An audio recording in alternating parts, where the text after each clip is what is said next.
ಎಲ್ಲರೂ ಆಸೀನರಾಗಿ ಕೆಳಗಡೆ.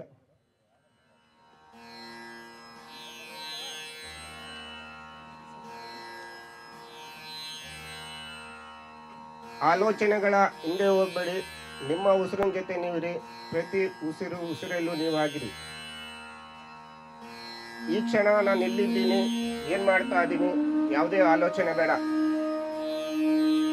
ಈ ಪರಿಸರನೇ ಮರ್ತ್ಬಿಡಿ, ಈ ಪ್ರಪಂಚನೇ ಮರ್ತ್ಬಿಡಿ. ನಿಮ್ಮೆಲ್ಲ ವ್ಯವಹಾರಗಳನ್ನ ಮರೆತ್ಬಿಟ್ಟು ನಿರಾಳವಾಗಿ ಕುತ್ಕೊಳ್ಳೋದೇ ಧ್ಯಾನ ಮಾರ್ಗ. ಆಲೋಚನಾ ರಹಿತ ಸ್ಥಿತಿಲ್ ಕೂರೋದೇ ಧ್ಯಾನ. ಆಲೋಚನಾ ರಹಿತ ಸ್ಥಿತಿಲ್ ಕೂರೋದೇ ಧ್ಯಾನ.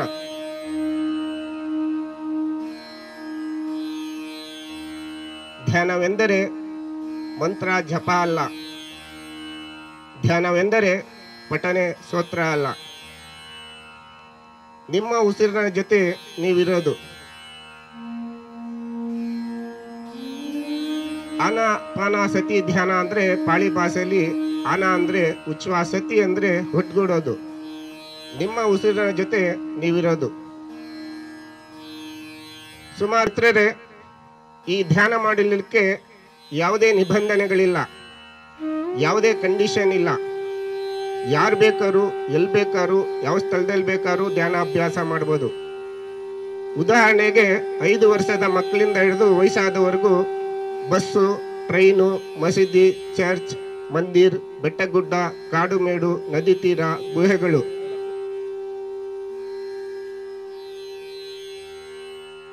ಸ್ನೇಹಿತರೆ, ಉಸಿರಾಟದ ಮೇಲೆ ಮಾತ್ರ ಗಮನ ಇರಲಿ. ಯಾವುದೇ ಕಾರಣಕ್ಕೂ ಕಣ್ಣನ್ನು ತೆರಿಬೇಡಿ. ನಾವೆಲ್ಲರೂ ಪ್ರಕೃತಿಯಲ್ಲಿ ಸಾಮೂಹಿಕ ಧ್ಯಾನ ಮಾಡ್ತಾ ಇದ್ದೀವಿ. ನಾವು ಹುಟ್ಟಿದಾಗಿಂದ ಊಟ ಮಾಡ್ತಾ ಇರಲಿ, ಓಡಾಡ್ತಾ ಇರಲಿ, ಯಾವೇ ಸ್ಥಿತಿಯಲ್ಲೂ ನಮ್ಮ ಜೊತೆಗಿರುವಂಥ ನಮ್ಮ ಆಪ್ತ ಮಿತ್ರ, ನಮ್ಮ ಗುರು, ನಮ್ಮ ಬಂಧು ಅಂದರೆ ನಮ್ಮ ಉಸಿರಾಟ ಮಾತ್ರ.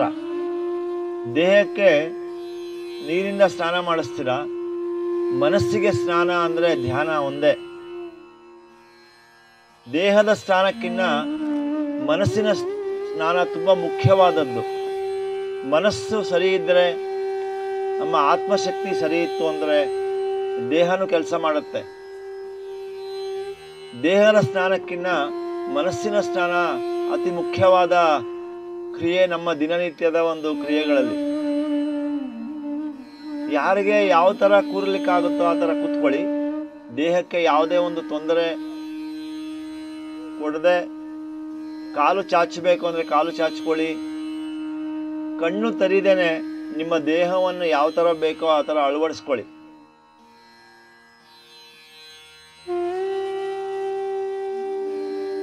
ನಮ್ಮ ಕಡೆ ಉಸಿರಾಟ ನಡೆಯುವವರೆಗೂ ನಾವು ಎಲ್ಲಿ ಬೇಕಾದರೂ ಯಾವಾಗ ಬೇಕಾದರೂ ಧ್ಯಾನ ಮಾಡ್ಬೋದು ಸ್ನೇಹಿತರೆ. ಸಾಮೂಹಿಕ ಧ್ಯಾನ 3 ಪಟ್ಟು ಹೆಚ್ಚು ಶಕ್ತಿಯುತವಾಗಿರುತ್ತೆ. ಪ್ರಕೃತಿಯಲ್ಲಿ ಮಾಡುವಂಥ ಧ್ಯಾನ, ನಾವೆಲ್ಲ ಈಗ ಪ್ರಕೃತಿಯಲ್ಲಿ ಕೂತಿದ್ದೀವಿ, ಎಫೆಕ್ಟ್ ತುಂಬ ಅತಿ ಹೆಚ್ಚಾಗಿ ನಿಮಗೆಲ್ಲ ಕೊಡುತ್ತೆ. ಇಲ್ಲಿ ಶ್ರಮ ಪಡುವಂಥದ್ದು ಏನಿಲ್ಲ. 24 ಗಂಟೆಗಳ ಕಾಲ 365 ದಿನ ಒಂದು ಕ್ಷಣನೂ ಬಿಡದೆ ನಮ್ಮ ಉಸಿರಾಟ ನಮ್ಮ ಜೊತೆಗಿದೆ. ಆ ಉಸಿರಾಟವನ್ನು ಮರ್ತಿರ್ತೀವಿ. ಈಗ ಆ ಉಸಿರಾಟವನ್ನು ಗಮನಿಸೋದೆ, ಸಾಕ್ಷಿ ಭಾವದಿಂದ ಪ್ರತಿಯೊಂದು ಉಚ್ಛ್ವಾಸ ಮತ್ತು ನಿಶ್ವಾಸವನ್ನು ಗಮನಿಸುವುದೇ ಈ ಧ್ಯಾನದ ಪ್ರಕ್ರಿಯೆ. ಮನಸ್ಸು ಅನ್ನೋದು ಮರ್ಕಟದ ತರಹ ಪ್ರತಿ ಕ್ಷಣ ಭೂತಕಾಲಕ್ಕೆ ಇಲ್ಲ ಭವಿಷ್ಯಕ್ಕೆ ಹರಿತಾನೆ ಇರುತ್ತೆ. ಆಲೋಚನೆಗಳು, ವಿಚಾರಗಳು, ಬೇಡದೇ ಇರೋದು, ಬೇಕಾಗಿರೋವಂಥದ್ದು, ಸಾಂಸಾರಿಕ ಆಗಿರ್ಬೋದು, ನಮ್ಮ ಕಚೇರಿದಾಗಿರ್ಬೋದು, ಹಿಂದೆ ನಡೆದಿದ್ದು ಮುಂದೆ ಆಗುವಂಥದ್ದು, ಇವೆಲ್ಲ ವಿಚಾರಗಳು ಏನೇ ಬಂದ್ರೂ ಸಹ ಅದನ್ನು ತಿಳಿದ ತಕ್ಷಣ ಕಂಪ್ಲೀಟ್ಲಿ ರಿಲ್ಯಾಕ್ಸ್ಡ್.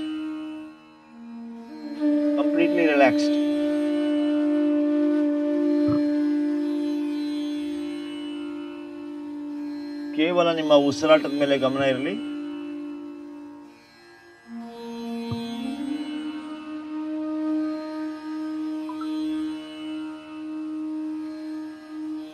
ಯಾವುದೇ ಕಾಲದಲ್ಲಿ ಎಲ್ಲಿ ಬೇಕಾದರೂ ಯಾರು ಬೇಕಾದ್ರೂ ಮಾಡುವಂಥ ಒಂದು ಧ್ಯಾನದ ಪ್ರಕ್ರಿಯೆ ಇದು. 5 ನಿಮಿಷ ಸಿಕ್ಕಿದ್ರೂ ಸಹ 5 ನಿಮಿಷ ಮಾಡಬಹುದು.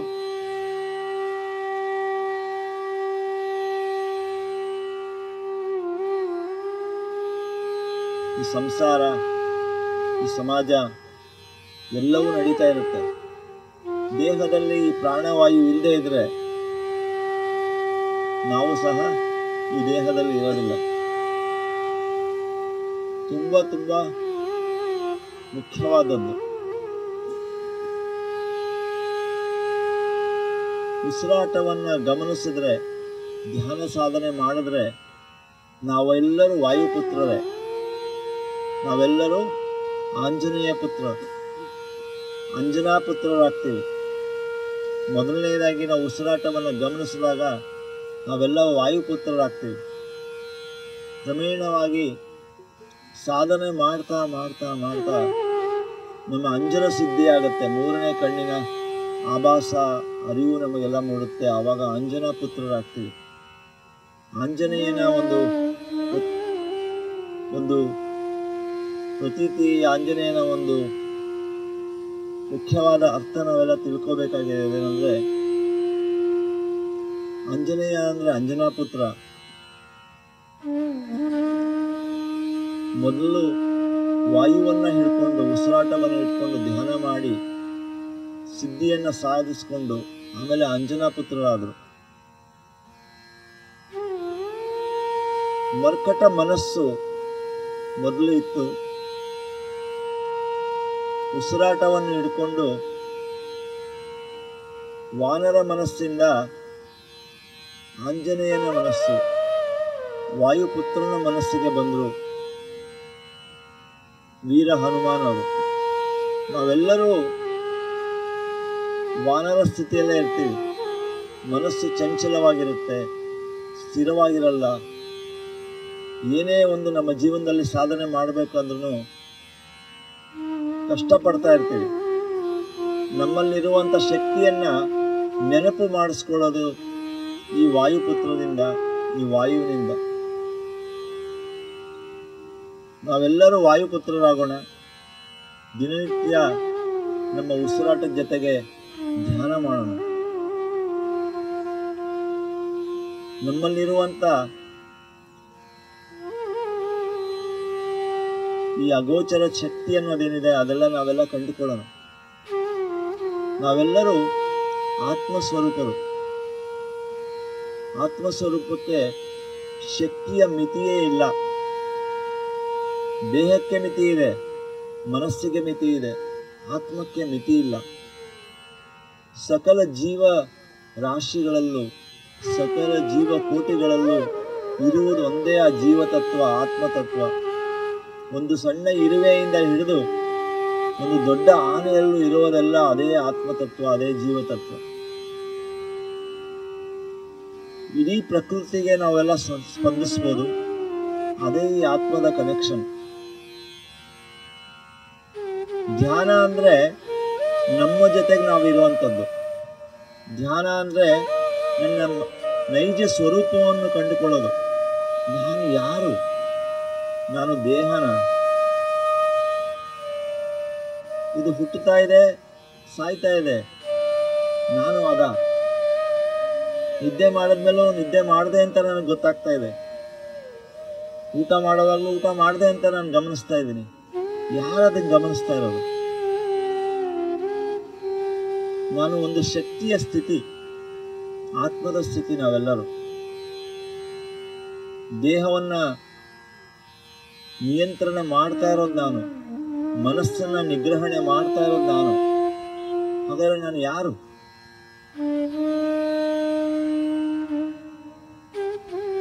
ನಮ್ಮನ್ನ ನಾವು ಕಂಡುಕೊಂಡ್ರೆ ಏನೆಲ್ಲ ಬೇಕಾದ್ರೂ ನಾವು ಸಾಧನೆ ಮಾಡ್ಬೋದು ಸ್ನೇಹಿತರೆ. ಈ ಆತ್ಮಸ್ಥಿತಿ, ಈ ಶಕ್ತಿಯ ಸ್ಥಿತಿಯನ್ನು ನಾವು ಕಂಡುಕೊಳ್ಳುವುದೇ ಈ ಧ್ಯಾನದಿಂದ. ಮನಸ್ಸಿಗೆ ಸ್ನಾನ ಮಾಡಿಸಿದ್ರೆ ತಕ್ಷಣವೇ ನಮಗೆ ಆತ್ಮ ಸ್ವರೂಪವನ್ನು ನಾವು ಕಂಡುಕೊಳ್ಬೋದು. ಮನಸ್ಸನ್ನು ಖಾಲಿ ಮಾಡ್ಕೋಬೇಕು. ವಿಚಾರದಿಂದ ತುಂಬಿರುವಂತ ಇದು ಒಂದು ತಿಪ್ಪೆ ಗುಂಡಿಯಾಗಿರುತ್ತೆ, ಕಸದ ತೊಟ್ಟಿಯಾಗಿರುತ್ತೆ. ಈ ಎಲ್ಲ ಕಸವನ್ನ ತೆಗೆದು ಹಾಕುವಂತ ಕೆಲಸವೇ ಈ ಧ್ಯಾನ. ಮನಸ್ಸಿಗೆ ಸ್ನಾನ, ಆತ್ಮಕ್ಕೆ ಶಕ್ತಿ.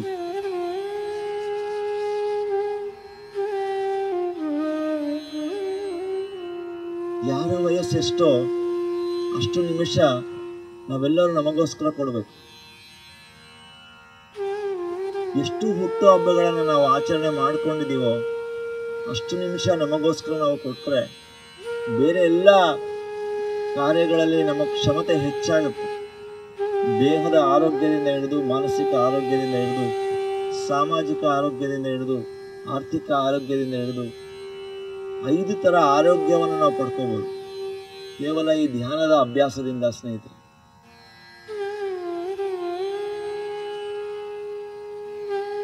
ಯಾವುದೇ ವಿಚಾರಗಳ ಹಿಂದೆ ಹೋಗಬೇಡಿ. ಸೂಕ್ಷ್ಮವಾಗಿ, ಪ್ರಾಕೃತಿಕವಾಗಿ, ಹಾಯಾಗಿ, ಸರಳವಾಗಿ ನಡೀತಾ ಇರುವ ಉಸಿರಾಟವನ್ನು ಗಮನಿಸೋದೇ ಈ ಧ್ಯಾನದ ಪ್ರಕ್ರಿಯೆ. ಯಾವುದೇ ನಿಯಂತ್ರಣ ಬೇಡ. ಎಡಮೂಗಿಂದ ಜಾಸ್ತಿ ಆಯಿತು, ಬಲಮೂಗಿಂದ ಕಡಿಮೆ ಆಯಿತು, ಉಸಿರಾಟ ವೇಗವಾಗಿ ಆಗ್ತಾ ಇದೆ, ನಿಧಾನಕ್ಕೆ ಆಗ್ತಾ ಇದೆ, ಇವೆಲ್ಲ ವಿಮರ್ಶೆ ಬೇಡ. ಯಾವ ಥರ ಪ್ರಾಕೃತಿಕವಾಗಿ, ಹಾಯಾಗಿ, ಸರಳವಾಗಿ, ಮಧುರವಾಗಿ ಉಸಿರಾಟ ನಡೀತಾ ಇದೆಯೋ ಆ ಮೂಗಿನ ದ್ವಾರವನ್ನು ಗಮನಿಸಿ. ಕ್ರಮೇಣವಾಗಿ ಮನಸ್ಸು ಶಾಂತವಾಗ್ತಾ ಹೋಗುತ್ತೆ, ಸ್ತಬ್ಧವಾಗ್ತಾ ಹೋಗುತ್ತೆ, ಖಾಲಿಯಾಗ್ತಾ ಹೋಗುತ್ತೆ. ಆಗ ವಿಶ್ವಶಕ್ತಿಯು ನಮ್ಮ ದೇಹದಲ್ಲಿ, ಸೂಕ್ಷ್ಮ ಶರೀರದಲ್ಲಿ ಹೆಚ್ಚೆಚ್ಚಾಗಿ ಹರಿದು ನಮ್ಮಲ್ಲಿ ತಿಳಿದೋ ತಿಳಿಯದೇನೋ ಇರುವಂಥ ದೈಹಿಕ ರೋಗವೆಲ್ಲ ನಾಶ ಆಗುತ್ತೆ, ಸ್ವಚ್ಛವಾಗ್ತಾ ಹೋಗುತ್ತೆ, ರೋಗದಿಂದ ನಿರ್ಮೂಲನೆ ಹೊಂದುತ್ತೆ.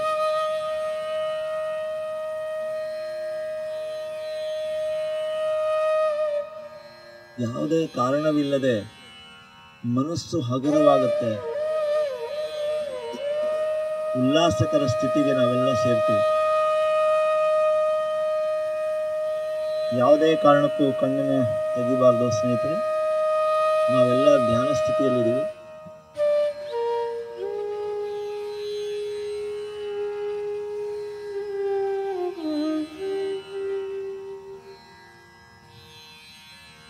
ಹತ್ತು ವರ್ಷದ ಮಗು ಅಂದರೆ 10 ನಿಮಿಷ, 40 ವರ್ಷದವರಾದ 40 ನಿಮಿಷ.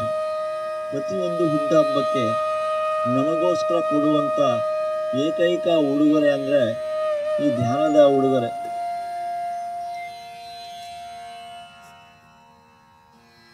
ಯಾರ್ಯಾರಿಗೋ ಉಡುಗೊರೆ ನಾವು ಕೊಡ್ತಾ ಹೋಗ್ತಾ ಇರ್ತೀವಿ. ನಮಗೆ ಕೊಡುವಂಥ ಒಂದು ಗಿಫ್ಟ್ ಅಂತ ಹೇಳಿದ್ರೆ ಪ್ರತಿ ಹುಟ್ಟಿದ ಹಬ್ಬಕ್ಕೆ ನಮಗೋಸ್ಕರ 1 ನಿಮಿಷವನ್ನು ನಾವು ಗಿಫ್ಟ್ ಆಗಿ ಕೊಡಬೇಕು. ಒಂದು ಹುಟ್ಟಿದ ಹಬ್ಬ ಹೆಚ್ಚಾದಾಗ ಅದಕ್ಕೆ ಹುಂಡಿಯಲ್ಲಿ ನಮಗೋಸ್ಕರ 1 ನಿಮಿಷ ಹಾಕಬೇಕು.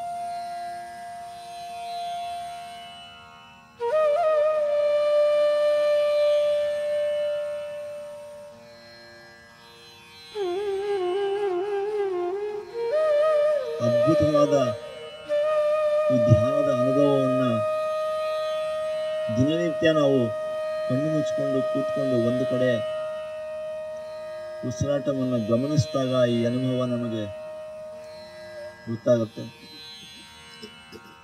ಯಾವುದೇ ಒಂದು ಅನುಭವ ಬಂದರೂ ದೇಹದಲ್ಲಿ ನೋವುಗಳು ಬರ್ಬೋದು, ದೇಹ ಭಾರ ಆಯಿತು ಅಂತ ಆಭಾಸ ಆಗ್ಬೋದು, ದೇಹವೇ ಇಲ್ಲವೇನೋ ಅನ್ನೋ ಒಂದು ಆಭಾಸ ಆಗ್ಬೋದು, ಬಣ್ಣಗಳು ಕಾಣ್ಬೋದು, ಎಲ್ಲೋ ತೇಲ್ತಾ ಇದ್ದೀವಿ ಅನ್ನೋ ಒಂದು ಅನುಭವ ಆಗ್ಬೋದು. ಏನೇ ಅನುಭವಗಳಾದ್ರೂ ಅದನ್ನು ಗಮನಿಸಿ, ಕಣ್ಣುಗಳನ್ನು ಮಾತ್ರ ತೆಗಿಬಾರ್ದು. ಏನೋ ಶಕ್ತಿ ನಮ್ಮಲ್ಲಿ ಹರಿತಾ ಇದೆ, ಏನೋ ಹಿಂದೆಯಿಂದ ಯಾರೋ ಬಂದು ತಳ್ಳದಂಗೆ ಜರ್ಕ್ ಹೊಡಿತಾ ಇದೆ, ಯಾವುದೇ ಥರ ಅನುಭವ ಆಗಿರಲಿ, ಎಲ್ಲವೂ ಒಂದು ಶುದ್ಧೀಕರಣದ ಒಂದು ಪ್ರಕ್ರಿಯೆ, ಮನಸ್ಸಿನ ಶುದ್ಧೀಕರಣದ ಪ್ರಕ್ರಿಯೆ.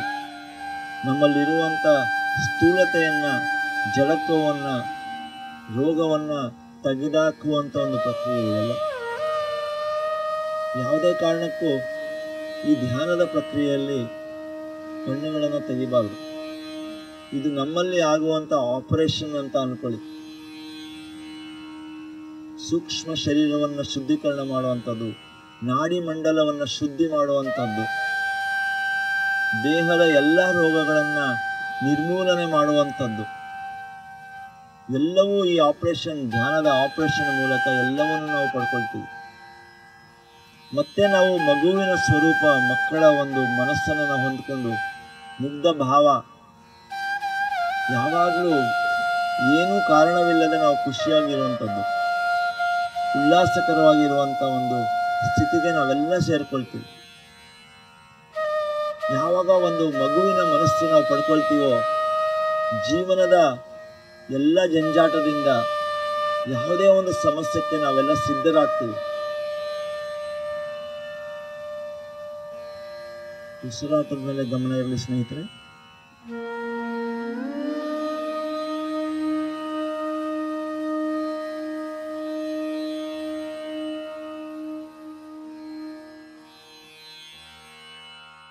ಕಣ್ಣಿನ ರೆಪ್ಪೆ, ನಿಮ್ಮ ಹಸ್ತದ ಮಧ್ಯಭಾಗವನ್ನು ನಿಮ್ಮ ಕಣ್ಣಿನ ರೆಪ್ಪೆಯನ್ನು ಸ್ಪರ್ಶ ಮಾಡಿ 5, 4, 2, 3, 2, 1, 0. ನಿಧಾನವಾಗಿ ಕೈಗಳನ್ನು ಇಳಿಸ್ತಾ ಒಂದು ಮುಗುಳ್ನಗೆಯೊಂದಿಗೆ ನಿಧಾನವಾಗಿ ಕಣ್ಣುಗಳನ್ನು ತೆಗಿಬೋದು. ನಿಮ್ಮೆಲ್ಲರಿಗೂ, ಇಲ್ಲಿರುವಂಥ ಎಲ್ಲ ಸ್ನೇಹಿತರಿಗೂ ಧನ್ಯವಾದ ಹೇಳ್ತಾ ಜೋರಾಗಿ ಚಪ್ಪಾಳೆ, ಜೋರಾಗಿ ಚಪ್ಪಾಳೆ, ಜೋರಾಗಿ.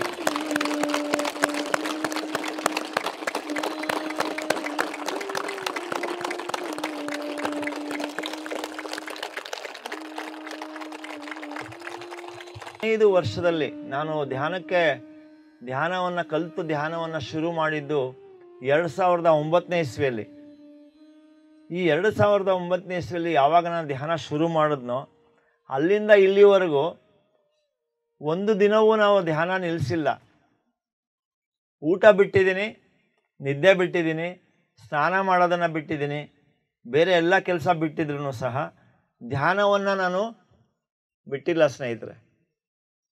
ಮತ್ತು 15 ವರ್ಷದಲ್ಲಿ ಯಾವುದೇ ಥರ ಒಂದು ಡಾಕ್ಟ್ರನ್ನ ನಾವು ನೋಡಿಲ್ಲ, ಯಾವುದೇ ಗುಳಿಗೆ ಮಾತ್ರೆಗಳನ್ನು, ಔಷಧಿಯನ್ನು ನಾನು ತಗೊಂಡಿಲ್ಲ. ಎಲ್ಲವೂ ನಾವೇ ಸ್ವಯಂ ಚಿಕಿತ್ಸೆ ಅಂತ ಹೇಳ್ತೀವಲ್ಲ, ಈ ಸ್ಥಿತಿಗೆ ನಾವೆಲ್ಲರೂ ಬರ್ಬೋದು. ಧ್ಯಾನ ಹೊಂದಿದ್ರೆ, ಧ್ಯಾನದ ಅಭ್ಯಾಸ ಮಾಡಿದ್ರೆ ಇವೆಲ್ಲವೂ ನಾವು ಸಿದ್ಧವಾಗಿ ನಾವೆಲ್ಲ ಸಾಧನೆ ಮಾಡ್ಕೋಬೋದು. ಸೂಕ್ಷ್ಮವಾಗಿ ಹೇಳಬೇಕು ಅಂತ ಹೇಳಿದ್ರೆ, ನಾನು 5 ಥರ ಆರೋಗ್ಯವನ್ನು ಪಡ್ಕೊಂಡಿದ್ದೀನಿ. 5 ಥರ ಆರೋಗ್ಯ ಅಂತ ಹೇಳಿದ್ರೆ ಮೊದಲನೇದಾಗಿ ನಮಗೆ ಸಿಗೋದು ಆಧ್ಯಾತ್ಮಿಕ ಆರೋಗ್ಯ ಅಂತ ಹೇಳ್ಬೋದು. ನಾವು ಧ್ಯಾನಕ್ಕೆ ನಾವೆಲ್ಲ ಕೂತ್ಕೊಂಡಾಗ ನಿಮಗೆಲ್ಲ ಒಂದು ಹಗುರತೆ ಅಂತ ಅನ್ನಿಸ್ತಾ, ಲೈಟ್ನೆಸ್ ಫೀಲ್ ಆಗ್ತಾ ಇದೆ ಎಲ್ಲರಿಗೂ, ರಿಲ್ಯಾಕ್ಸ್ ಆಯ್ತಾ ಎಲ್ಲರಿಗೂ? ಸೊ ಏನಾಗುತ್ತೆ ಅಂದರೆ, ಈ ಮನಸ್ಸು ಅನ್ನೋದು ತುಂಬ ಜಡತ್ವಕ್ಕೆ ನಮ್ಮನ್ನು ಕರ್ಕೊಂಡು ಹೋಗುತ್ತೆ, ಚಂಚಲತೆಗೆ ನಮ್ಗೆ ಕರ್ಕೊಂಡು ಹೋಗುತ್ತೆ.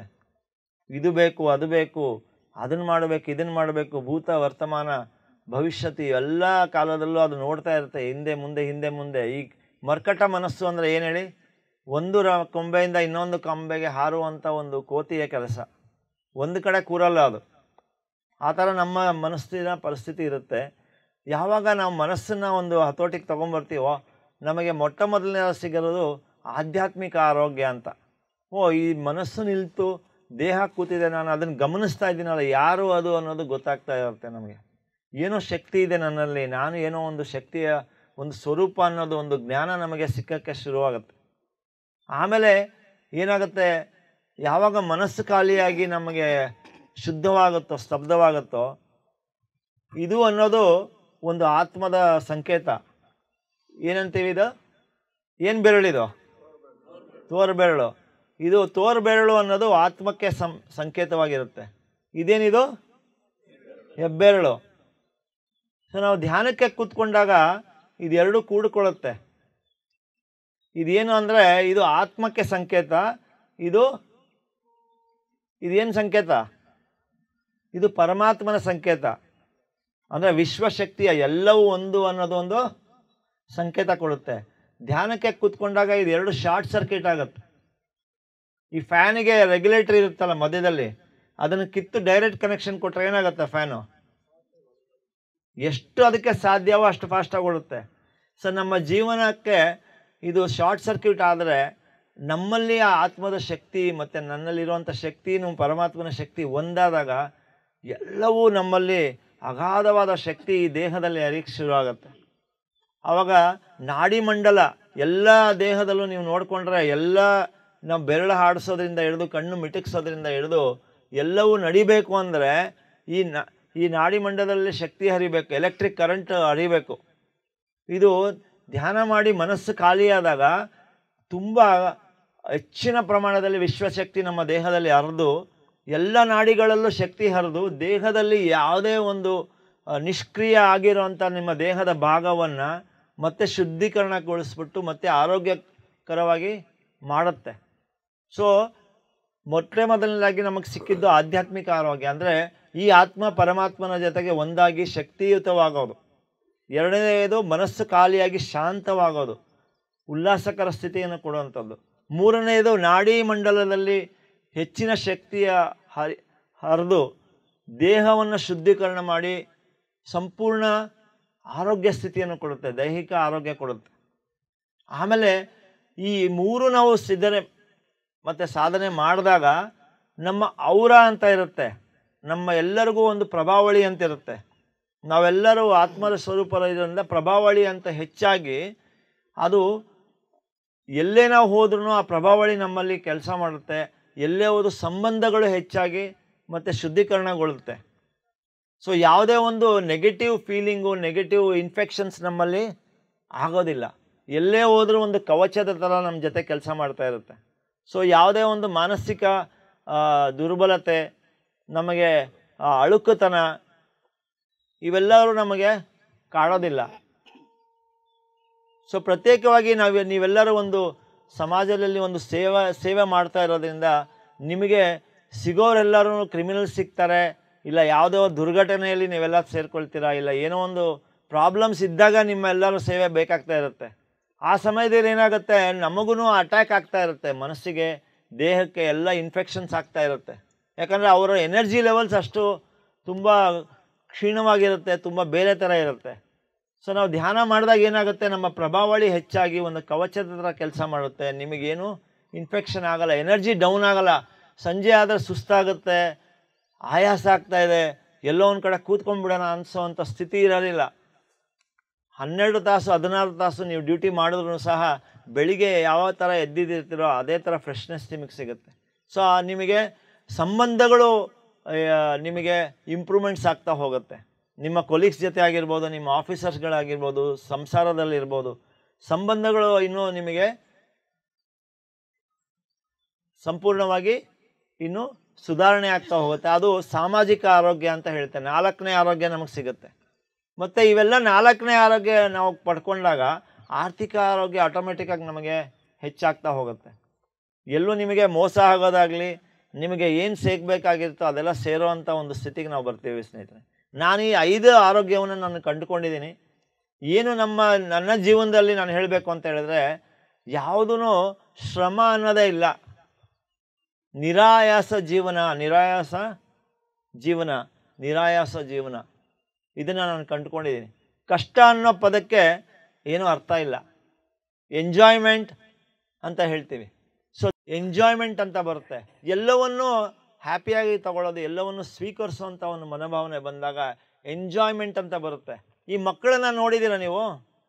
ಒಂದು ಕ್ಷಣದಲ್ಲಿ ಅಳುತ್ತೆ, ಇನ್ನೊಂದು ಕ್ಷಣಕ್ಕೆ ನಗಕ್ಕೆ ಸಿದ್ಧವಾಗಿರುತ್ತೆ. ಮಗುವಿನ ಮುಗ್ಧತೆ ಅಂತ ಹೇಳ್ತೀವಿ. ಒಂದು ಮಗುನ ನೋಡಿದ್ರೆ ನಾವು ಆಡಿಸ್ಬೇಕು ಅಂತ ಅನ್ಸುತ್ತಾ, ಹೊಡಿಬೇಕು ಅನ್ಸುತ್ತಾ?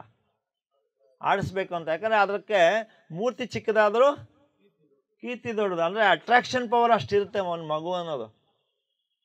ತಾಯಿ ಜೋರಾಗಿ ಬಾಸುಂಡೆ ಬಂದಂಗೆ ಬೀಸಿದ್ರು ಒಂದು ಕ್ಷಣದಲ್ಲಿ ಮತ್ತೆ ತಾಯಿ ಮಡಿಲಲ್ಲಿ ಕೂತ್ಕೊಂಡು ಊಟ ಮಾಡುತ್ತೆ. ಕ್ಷಮಾಭಾವನೆ ಅಂತ ಇರುತ್ತೆ.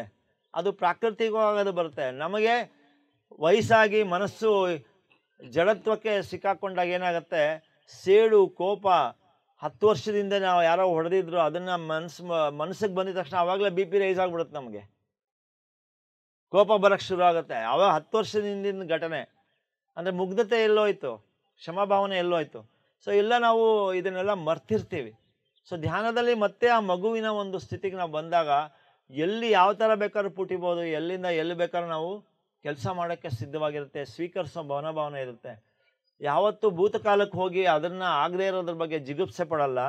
ಭವಿಷ್ಯದ ಬಗ್ಗೆ ಯೋಚನೆ ಮಾಡಿ ಆತಂಕ ಉಂಟು ಮಾಡ್ಕೊಳ್ಳಲ್ಲ. ಸ್ನೇಹಿತರೆ, ನಿಮಗೆ ಎಷ್ಟು ಜನಕ್ಕೆ ಅಸಿಡಿಟಿ ಪ್ರಾಬ್ಲಮ್ಸ್ ಇದೆ? ಅಸಿಡಿಟಿ,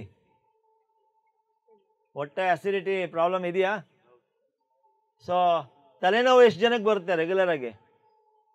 ತಲೆನೋವು ಬರೋವಂಥದ್ದು, ಭುಜ ನೋವು, ಕುತ್ತಿಗೆ ನೋವು ಬರ್ತಾ ಇರ್ತವೆ. ಓಕೆ, ಆಯಾಸ ಆಗೋದು ತುಂಬ ಆಗ್ತಾನೆ ಇರುತ್ತೆ. ಯಾಕಂದ್ರೆ ನೀವೆಲ್ಲ ಫೀಲ್ಡ್ ವರ್ಕ್ ಮಾಡ್ತಾ ಇರ್ತೀರ. ಸೊ ನೀವು ಈಗ ಧ್ಯಾನ ಕಲ್ತಿದ್ದೀರಾ, ಏನೂ ವಿಮರ್ಶೆ ಮಾಡದೆ ನಿಮಗೆ ಅಂತ 41 ದಿನದ ಅಭ್ಯಾಸ ಮಾಡಿ. ಯಾಕಂದ್ರೆ ನೀವು ಫೀಲ್ಡಲ್ಲಿ ಎಲ್ಲರೂ ಇರ್ಬೋದು, ಎಲ್ಲೋ ಡ್ಯೂಟಿ ಹಾಕಿರ್ಬೋದು. ಯಾವುದಾದ್ರೂ ಒಂದು ಸಮಯವನ್ನು ಹುಡ್ಕೊಂಡು ಎಲ್ಲಿ ಬೇಕಾದ್ರೂ ಆಗುತ್ತಾ ಅಲ್ಲಿ ಕೂತ್ಕೊಂಡು 41 ದಿನ ಒಂದು ಸಂಕಲ್ಪ ಅಂತ ಮಾಡಿಕೊಂಡು ನಿಮಗೋಸ್ಕರ ನಿಮಗೆ ಸಮಯ ಕೊಡಿ. ಏನಾಗುತ್ತೆ ಅನ್ನೋ ಮ್ಯಾಜಿಕ್ಕನ್ನು ನೀವೇ ಕಂಡುಕೊಳ್ತೀರ. ಯಾಕಂದ್ರೆ ನಾನು ಹೇಳಿದ್ನಲ್ಲ, 15 ವರ್ಷದಿಂದ ನಾನು ಇದನ್ನು ಮಾಡ್ತಾ ಇದ್ದೀನಿ.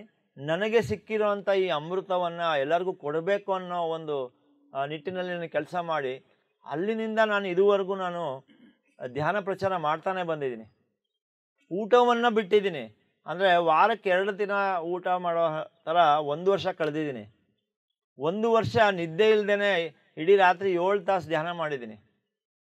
ಎಲ್ಲಿ ಬೇಕಾದ್ರೂ ಓಡಾಡ್ತೀನಿ, ಬೆಟ್ಟ ಹತ್ತೀನಿ, ಗುಡ್ಡ ಹತ್ತೀನಿ, ರೈತರ ಜೊತೆ ಹೊಲದಲ್ಲಿ ಕೆಲಸ ಮಾಡ್ತೀನಿ, ಸೈಕಲ್ ಓಡಿಸ್ಬೋದು, ಏನು ಬೇಕಾದ್ರೂ ಮಾಡ್ಬೋದು.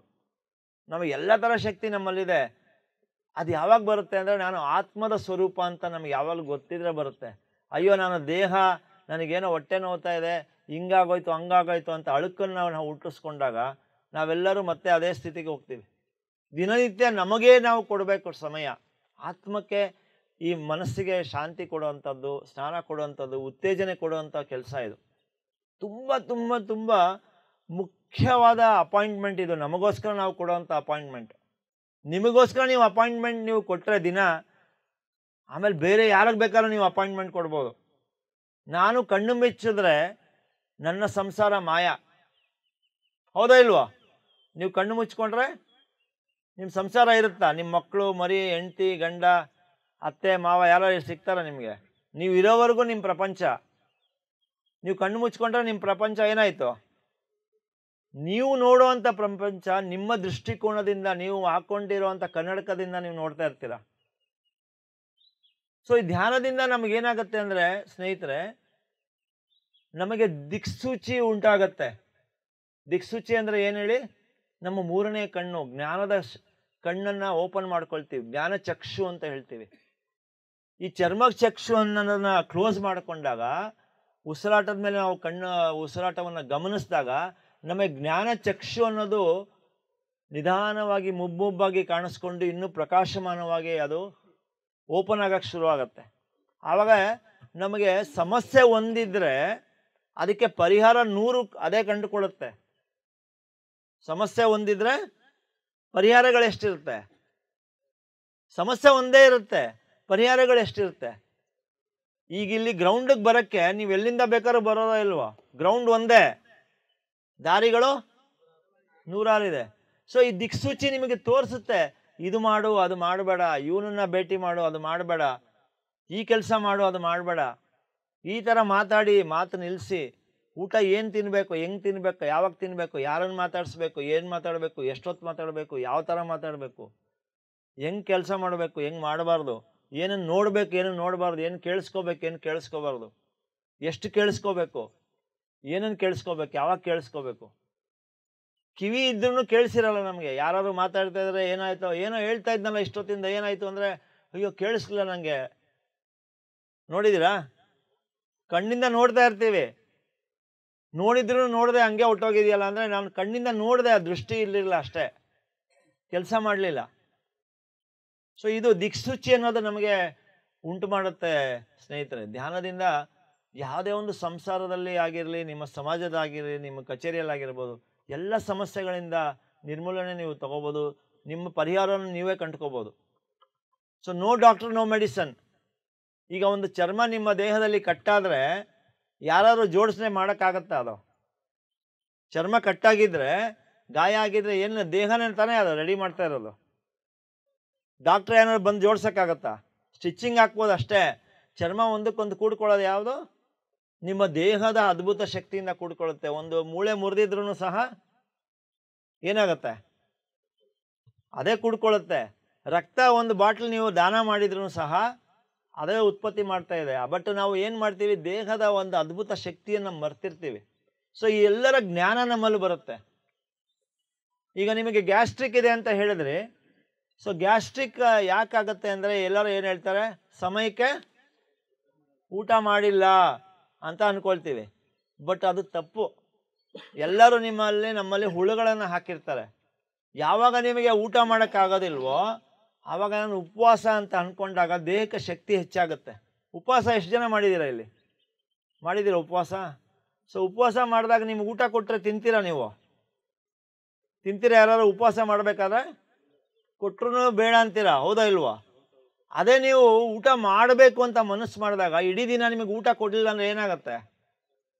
ಕೋಪ ಬರುತ್ತೆ, ಸುಸ್ತಾಗುತ್ತೆ, ಏನು ಕೆಲಸನೂ ಬೇಡ, ಯಾರ್ಯಾರ ಮೇಲೋ ಕೂಗಾಡ್ತೀವಿ, ಟೆಂಪರ್ ರೈಸ್ ಆಗುತ್ತೆ, ಹೌದಾ ಇಲ್ವಾ ಸ್ನೇಹಿತರೆ? ಎರಡು ಖಾಲಿ ಹೊಟ್ಟೆನೇ.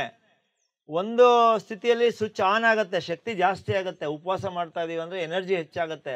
ನಮ್ಮ ದೇಹದಲ್ಲಿ ಎಲ್ಲ ಇರುವಂಥ ವಿಷಜ ಪದಾರ್ಥಗಳೆಲ್ಲ ಜೀರ್ಣ ಆಗಿ ಆಚೆ ಬಂದು ನಾವು ಹೊಸತನವನ್ನು ಕಂಡುಕೊಳ್ತೀವಿ. ಅದೇ ಊಟ ಮಾಡಬೇಕು ಅಂತ ಮಾಡಲಿಲ್ಲ ಅಂದರೆ ನಮ್ಮ ಹೊಟ್ಟೆಯಲ್ಲಿ ಅಸಿಡಿಟಿ ಜಾಸ್ತಿ ಆಗುತ್ತೆ. ಯಾಕಂದರೆ ನಮ್ಮ ಹೊಟ್ಟೆಗೆ ಹೇಳ್ತಾ ಇರ್ತೀನಿ ನಾವು ಊಟ ಮಾಡ್ತೀನಿ ಅಂತ, ಬಟ್ ಮಾಡೋದಿಲ್ಲ. ಸೊ ಈ ಥರ ಸೂಕ್ಷ್ಮ ಜ್ಞಾನ ನಮ್ಮಲ್ಲೆಲ್ಲ ಉಂಟುಕೊಳ್ಳುತ್ತೆ. ಯಾವಾಗ ನಿಮಗೆ ಊಟ ಮಾಡೋಕ್ಕಾಗಲಿಲ್ವೋ ಆವಾಗ ಉಪವಾಸ ಮಾಡ್ತಾ ಇದ್ದೀನಿ ಅಂತ ಅಂದ್ಕೊಳ್ಳಿ, 10 ನಿಮಿಷಕ್ಕೆ ಐಸ್ ಕ್ರೀಮ್ ತಿನ್ನೋಷ್ಟು ನಿಮಗೆ ತಂಪನ್ನು ಉಂಟು ಮಾಡುತ್ತೆ ಹೊಟ್ಟೆಯಲ್ಲಿ, ಹೌದಾ ಇಲ್ವಾ?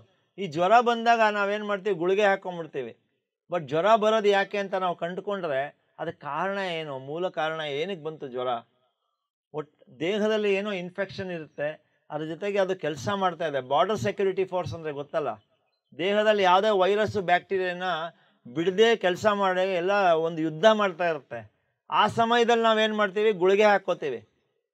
ಏನಾಗುತ್ತೆ? ಆ ದೇಹಕ್ಕೆ ಕನ್ಫ್ಯೂಷನ್ ಆಗುತ್ತೆ. ಅಯ್ಯೋ ನಾನೇನು ಕೆಲಸ ಮಾಡಬಾರ್ದಾಗಾರೆ ಮಲ್ಕೊಂಬಿಡ್ಲ ಅಂದ್ಬಿಟ್ಟು ಟೆಂಪ್ರೇಚರ್ ಡೌನ್ ಮಾಡ್ಕೊಂಬಿಡುತ್ತೆ.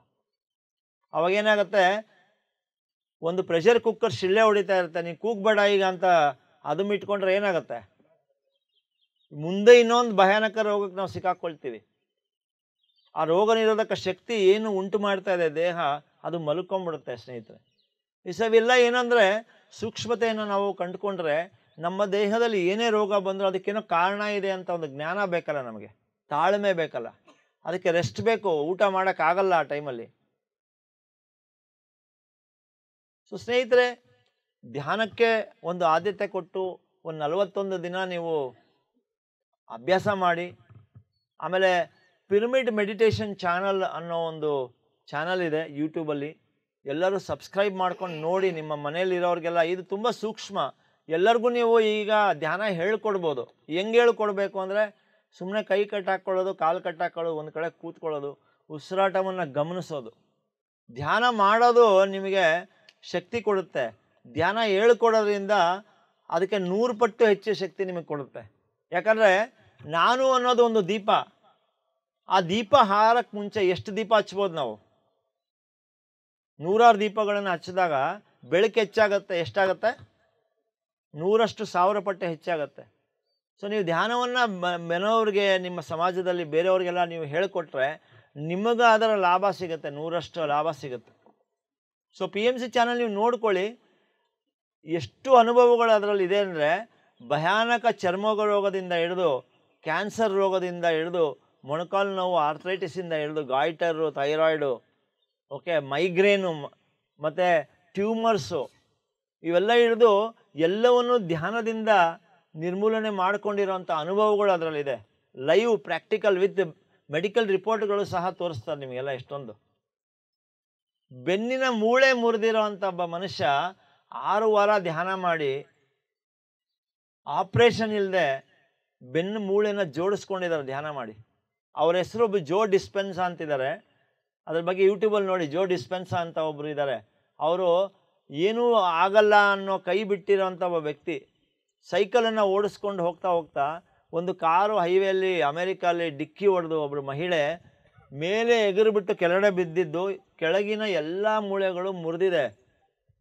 ಕೂತ್ಕೊಂಡು ಎದ್ರೂ ಪಂಚರ್ ಆಗಿಬಿಟ್ಟು ಇಮಿಡಿಯೇಟ್ ಪ್ಯಾರಲೈಸ್ ಆಗೋವಂಥ ಒಂದು ಸ್ಥಿತಿಯಲ್ಲಿ ಅವರು ಸ್ಟ್ರೆಚರಲ್ಲೇ ಮನೆಗೆ ಕರ್ಕೊಂಡೋಗಿ 6 ವಾರ ಆ ಧ್ಯಾನವನ್ನು ಮಾಡ್ತಾ ನನ್ನ ದೇಹವನ್ನು ಇನ್ಸ್ಟ್ರಕ್ಷನ್ಸ್ ಕೊಟ್ಟು, ಯಾವುದೇ ನಕಾರಾತ್ಮಕ ಸ್ಥಿತಿಗೆ ಅವ್ರನ್ನ ಒಳಗೆ ಮಾಡಿಕೊಳ್ದೆ, ನೋವು ಇದ್ರೂ ಸಹ ಸಕಾರಾತ್ಮಕವಾಗಿ ದೇಹಕ್ಕೆ ಹೇಳಿದ್ರು, ಓ ನಿನಗೆ ನೋಡು ಚರ್ಮ ಕಟ್ಟಾದ್ರೆ ನೀನು ಮಾಡ್ಕೊಳ್ತೀಯ, ಆಯಿತಾ, ಮೂಳೆ ಕಟ್ಟಾದ್ರೆ ಜೋಡಿಸ್ಕೊಳ್ತೀಯ, ಇದನ್ನು ಯಾಕೆ ನಿನ್ನ ಕೈಯಲ್ಲಿ ಮಾಡೋಕ್ಕಾಗಲ್ಲ ಅಂದ್ಬಿಟ್ಟು ಒಂದೇ ಏಕಾಗ್ರತೆ ಚಿತ್ತವಾಗಿ ಮಾಡಿಕೊಂಡು 6 ವಾರದಲ್ಲಿ ನಡೆದಿದ್ದಾರೆ. ಒಳಗಡೆ ಇರೋಂಥ ಮೂಳೆ ಪೀಸುಗಳನ್ನು ಸಹ ಅವ್ರು ತೆಗೆದಿಲ್ಲ. ಮನಸ್ಸಿನ ಸಂಕಲ್ಪ ಶಕ್ತಿ ಅನ್ನೋದು ಎಷ್ಟು ಹೆಚ್ಚಾಗಿರುತ್ತೆ ಅಂದರೆ ಅಷ್ಟು ಹೆಚ್ಚಾಗಿರುತ್ತೆ. ಎಲ್ಲರೂ ಕೈ ಎತ್ತಿ. ಎಷ್ಟು ಈಸಿನಾ ಕಷ್ಟ ಆಯ್ತಾ? ಈಸಿ. ಹೆಂಗೆ ಈಸಿ ಆಯಿತು? ಧ್ಯಾನ ಮಾಡಿದಕ್ಕಲ್ಲ. ಈಗ ನೀವು ನಿಮ್ಮ ದೇಹಕ್ಕೆ ಕಮೆಂಟ್ ಕೊಟ್ರಿ, ಅಟೆನ್ಷನ್ ಅಂದರೆ ಹಿಂಗೆ ಅಂತೀರಲ್ಲ ಎಲ್ಲರೂ. ಕಮೆಂಟ್ ಕೊಟ್ಟಿದ ತಕ್ಷಣ ಏನಾದರೆ ಅಟೆನ್ಷನ್ ಅಂದರೆ ಸ್ಟ್ಯಾಂಡರ್ಡ್ ಈಸ್ ಅಂದರೆ ಹಿಂಗೆ ಈಸ್ ಆಗ್ತೀರಾ, ಹೌದಾ ಇಲ್ವಾ? ಸೊ ಈ ಕೈಯನ್ನು ಎತ್ತೋದು ಎಷ್ಟು ಸರಳನೋ, ನಮ್ಮ ದೇಹದಲ್ಲಿ ಒಂದೊಂದು ಅಣುನ ಕಂಟ್ರೋಲ್ ಮಾಡೋದು ಅಷ್ಟೇ ಸುಲಭ. ಬಟ್ ಇದು ನಮಗೆ ಜ್ಞಾನ ಇದೆಯಾ ಇಲ್ವಾ? ಅದಿಲ್ಲ. ಸೊ ಸ್ನೇಹಿತರೆ, ಇದೆಲ್ಲ ಯಾಕೆ ಹೇಳ್ತಾ ಇದ್ದೀನಿ ಅಂದರೆ, ನಾನು ಪ್ರತಿಯೊಂದು ನನ್ನ ಮೇಲೆ ನಾನು ಪ್ರಯೋಗ ಮಾಡ್ಕೊಂಡು ನಿಮಗೆ ಹೇಳ್ತಾ ಇದ್ದೀನಿ. ನಾನು ಹೇಳ್ತಾ ಇರೋದು ಥಿಯರಿ ಅಲ್ಲ, ಇದು ಇಟ್ ಈಸ್ ಪ್ರಾಕ್ಟಿಕಲ್. ನಾನೊಬ್ಬ ಇಂಜಿನಿಯರು, 7 ವರ್ಷ ಇಂಜಿನಿಯರಿಂಗ್ ಓದಿ ನಾನು. 3 years diploma in computer science, state rank, engineering electronics and telecommunication. ನಾನು 1800 ಜನ ನಮ್ಮ ಸಂಸ್ಥೆಯಲ್ಲಿ ಕೆಲಸ ಮಾಡ್ತಾ ಇದ್ದಾರೆ. ಆಲ್ ಓವರ್ ಇಂಡಿಯಾ ನಮ್ಮ ಆಫೀಸಸ್ ಇದೆ. ನಾನು ವಿಶ್ವದಾದ್ಯಂತ ಎಲ್ಲ ಕಡೆ ಓಡಾಡ್ತೀನಿ. ಬಟ್ ಆದರೂ ನಾನು ಎಲ್ಲದಕ್ಕೂ ಸಮಯ ಕೊಡ್ಬೋದು. ಸಂಸಾರಕ್ಕೆ ಕೊಡ್ಬೋದು, ಆಫೀಸಿಗೆ ಕೊಡ್ಬೋದು. 1800 ಜನ ದಿನನಿತ್ಯ 15 ನಿಮಿಷ ಧ್ಯಾನ ಮಾಡ್ತಾರೆ ನಮ್ಮ ಕಚೇರಿಯಲ್ಲೇ. ನಾನು ಯಾಕೆ ಅಷ್ಟು ಆದ್ಯತೆ ಕೊಡ್ತೀನಿ ಅಂದರೆ, ನನ್ನ ಜೀವನ ಎಷ್ಟು ಹಗುರವಾಗಿದೆ, ಎಷ್ಟು ಅದ್ಭುತವಾಗಿದೆ ಅನ್ನೋದು ನಾನು ಕಂಡುಕೊಂಡಿದ್ದೀನಿ. ಆ ಒಂದು ಪ್ರಾಯೋಗಿಕ ಜ್ಞಾನದಿಂದ ನಿಮಗೆ ಹೇಳ್ತಾ ಇದ್ದೀನಿ. ಊಟ ಇಲ್ಲದೆ ಉಪವಾಸ ಅಂತ ಅನ್ಕೋಬೋದು, ದೇಹ ಚಕ್ಕಂತ ಚೇಂಜ್ ಆಗುತ್ತೆ. ಕೈ ಎತ್ತೋದು ಎಷ್ಟು ಸುಲಭನೋ ಅಷ್ಟು ಇದು. ರೋಗ ಬಂದಿದ್ರೆ ರೋಗವನ್ನು ನೀವೇ ಸರಿಪಡಿಸ್ಕೋಬೋದು. ಸ್ವಲ್ಪ ತಾಳ್ಮೆ ಇಟ್ಕೋಬೇಕಷ್ಟೇ. ಕತ್ಲಾಯ್ತಲ್ಲ ಅಂತ ಭಯ ಪಡೋದು ಬೇಡ. ಸ್ವಲ್ಪ ಹೊತ್ತು ವೆಯ್ಟ್ ಮಾಡ್ರಪ್ಪ ಅಂದರೆ ಬೆಳಕಾಗುತ್ತೆ, ಹೌದಾ ಇಲ್ವಾ? ಅಯ್ಯೋ ಬೆಳಕಾಯ್ತು ನಿದ್ದೆ ಮಾಡಬೇಕು ಅಂತ ಅಂದ್ಕೊಂಡಾಗ ಸ್ವಲ್ಪ ತಡ್ಕೊಳ್ಳಿ, ಇನ್ನೂ ಕತ್ಲಾಗುತ್ತೆ ಸ್ವಲ್ಪ ಹೊತ್ತಿಗೆ ಅಂತ. ಯಾವುದಕ್ಕೆ ಒಂದು ತಾಳ್ಮೆ, ಒಂದು ಸ್ಥಿತಿಗತಿಗಳನ್ನು ನಾವು ಪಡ್ಕೋಬೋದು ಈ ಧ್ಯಾನದಿಂದ. ಯಾರ್ದಾದ್ರು ಏನಾದ್ರು ಪ್ರಶ್ನೆ ಇದೆಯಾ ಧ್ಯಾನದ ಬಗ್ಗೆ? ಏನೂ ಇಲ್ಲ, ಎದ್ರೆ ಸಾಕು ಅಂತಾನ? ಏನಾದ್ರು ಪ್ರಶ್ನೆಗಳು ಇದ್ದರೆ ಕೇಳ್ಬೋದು. ಏನಾದ್ರು ಸಣ್ಣದಾಗಿರ್ಬೋದು, ದೊಡ್ಡದಾಗಿ, ಬೇರೆಯವ್ರಿಗೂ ಒಂದು ಅನುಕೂಲ ಆಗುತ್ತೆ. ಒಂದು 2 ನಿಮಿಷ ನೀವು ನಿಂತ್ಕೊಳ್ಳಂಗಿರೋ ನಿಂತ್ಕೊಂಡು ಮಾತಾಡ್ಬೋದು, ಕೂರಕ್ಕಾಗದೇ ಇರೋರು. ಬಟ್ ಯಾಕೆ ಧ್ಯಾನ ಮಾಡೋದು ಎಷ್ಟು ಸುಲಭವಾಗಿದ್ರೆ ಯಾಕೆ ಮಾಡಲ್ಲ ಅಂದರೆ, ಏನೋ ಒಂದು ಸಣ್ಣ ಒಂದು ಸಮಸ್ಯೆ ಇರುತ್ತೆ, ಏನೋ ಕ್ವಶನ್ ಇರುತ್ತೆ, ಏನೋ ಅನುಭವ ಆಗಿ ಹೆದರ್ಕೊಂಡ್ಬಿಟ್ಟಿರ್ತಾರೆ. ಧ್ಯಾನ ಮಾಡಿದ್ರೆ ನಾವು ವೈರಾಗ್ಯಕ್ಕೆ ಕೊಟ್ಟೋಗ್ತೀವಿ, ಸನ್ಯಾಸಿಗಳಾಗ್ಬಿಡ್ತೀವಿ, ಎಲ್ಲವನ್ನು ಬಿಟ್ಬಿಡ್ತೀವಿ ಅನ್ನೋದೆಲ್ಲ ತಪ್ಪು ಕಲ್ಪನೆ. ನಾನು ಸಂಸಾರದಲ್ಲಿ ಇದ್ದು ನಿರ್ವಾಣವನ್ನು ಹೊಂದಿದ್ದೀನಿ. ಕೆಸರಲ್ಲಿರುವಂಥ ಕಮಲದಂತೆ ನಾವು ಜೀವನ ನಡೆಸ್ಬೋದು. Yes sir. ಸರ್, ಯಾರ ವಯಸ್ಸು ಎಷ್ಟು ಅಷ್ಟು ನಿಮಿಷ, 10 ನಿಮಿಷನೂ ಧ್ಯಾನ ಮಾಡ್ಬೋದು, ರಿಲ್ಯಾಕ್ಸ್ ಆಗುತ್ತೆ. ಬಟ್ ಸಂಪೂರ್ಣ ನಮಗೆ 360 ಡಿಗ್ರಿ ಬೆನಿಫಿಟ್ ಬೇಕು ಅಂದರೆ ನಮ್ಮ ವಯಸ್ಸು ಎಷ್ಟು ಅಷ್ಟು ನಿಮಿಷ. ಅದಕ್ಕೆ ನಾನು ನಮ್ಮ ಬರ್ತ್ಡೇಗಳು ಎಷ್ಟು ಸೆಲೆಬ್ರೇಟ್ ಮಾಡಿದ್ದೀವೋ ಅಷ್ಟು ನಿಮಿಷ ನಿಮಗೆ ಕೊಡಿ ಅಂತ ಹೇಳೋದು. ಒಂದೊತ್ತಿಗೆ ಸರ್, ಇದು AAA ಅಂತ ಹೇಳ್ತೀವಿ. AAA ಅಂದರೆ any time, any one, anywhere ಅಂತ. ATM ಅಂದರೆ ಏನು? ATM ಅಂದರೆ ಏನು?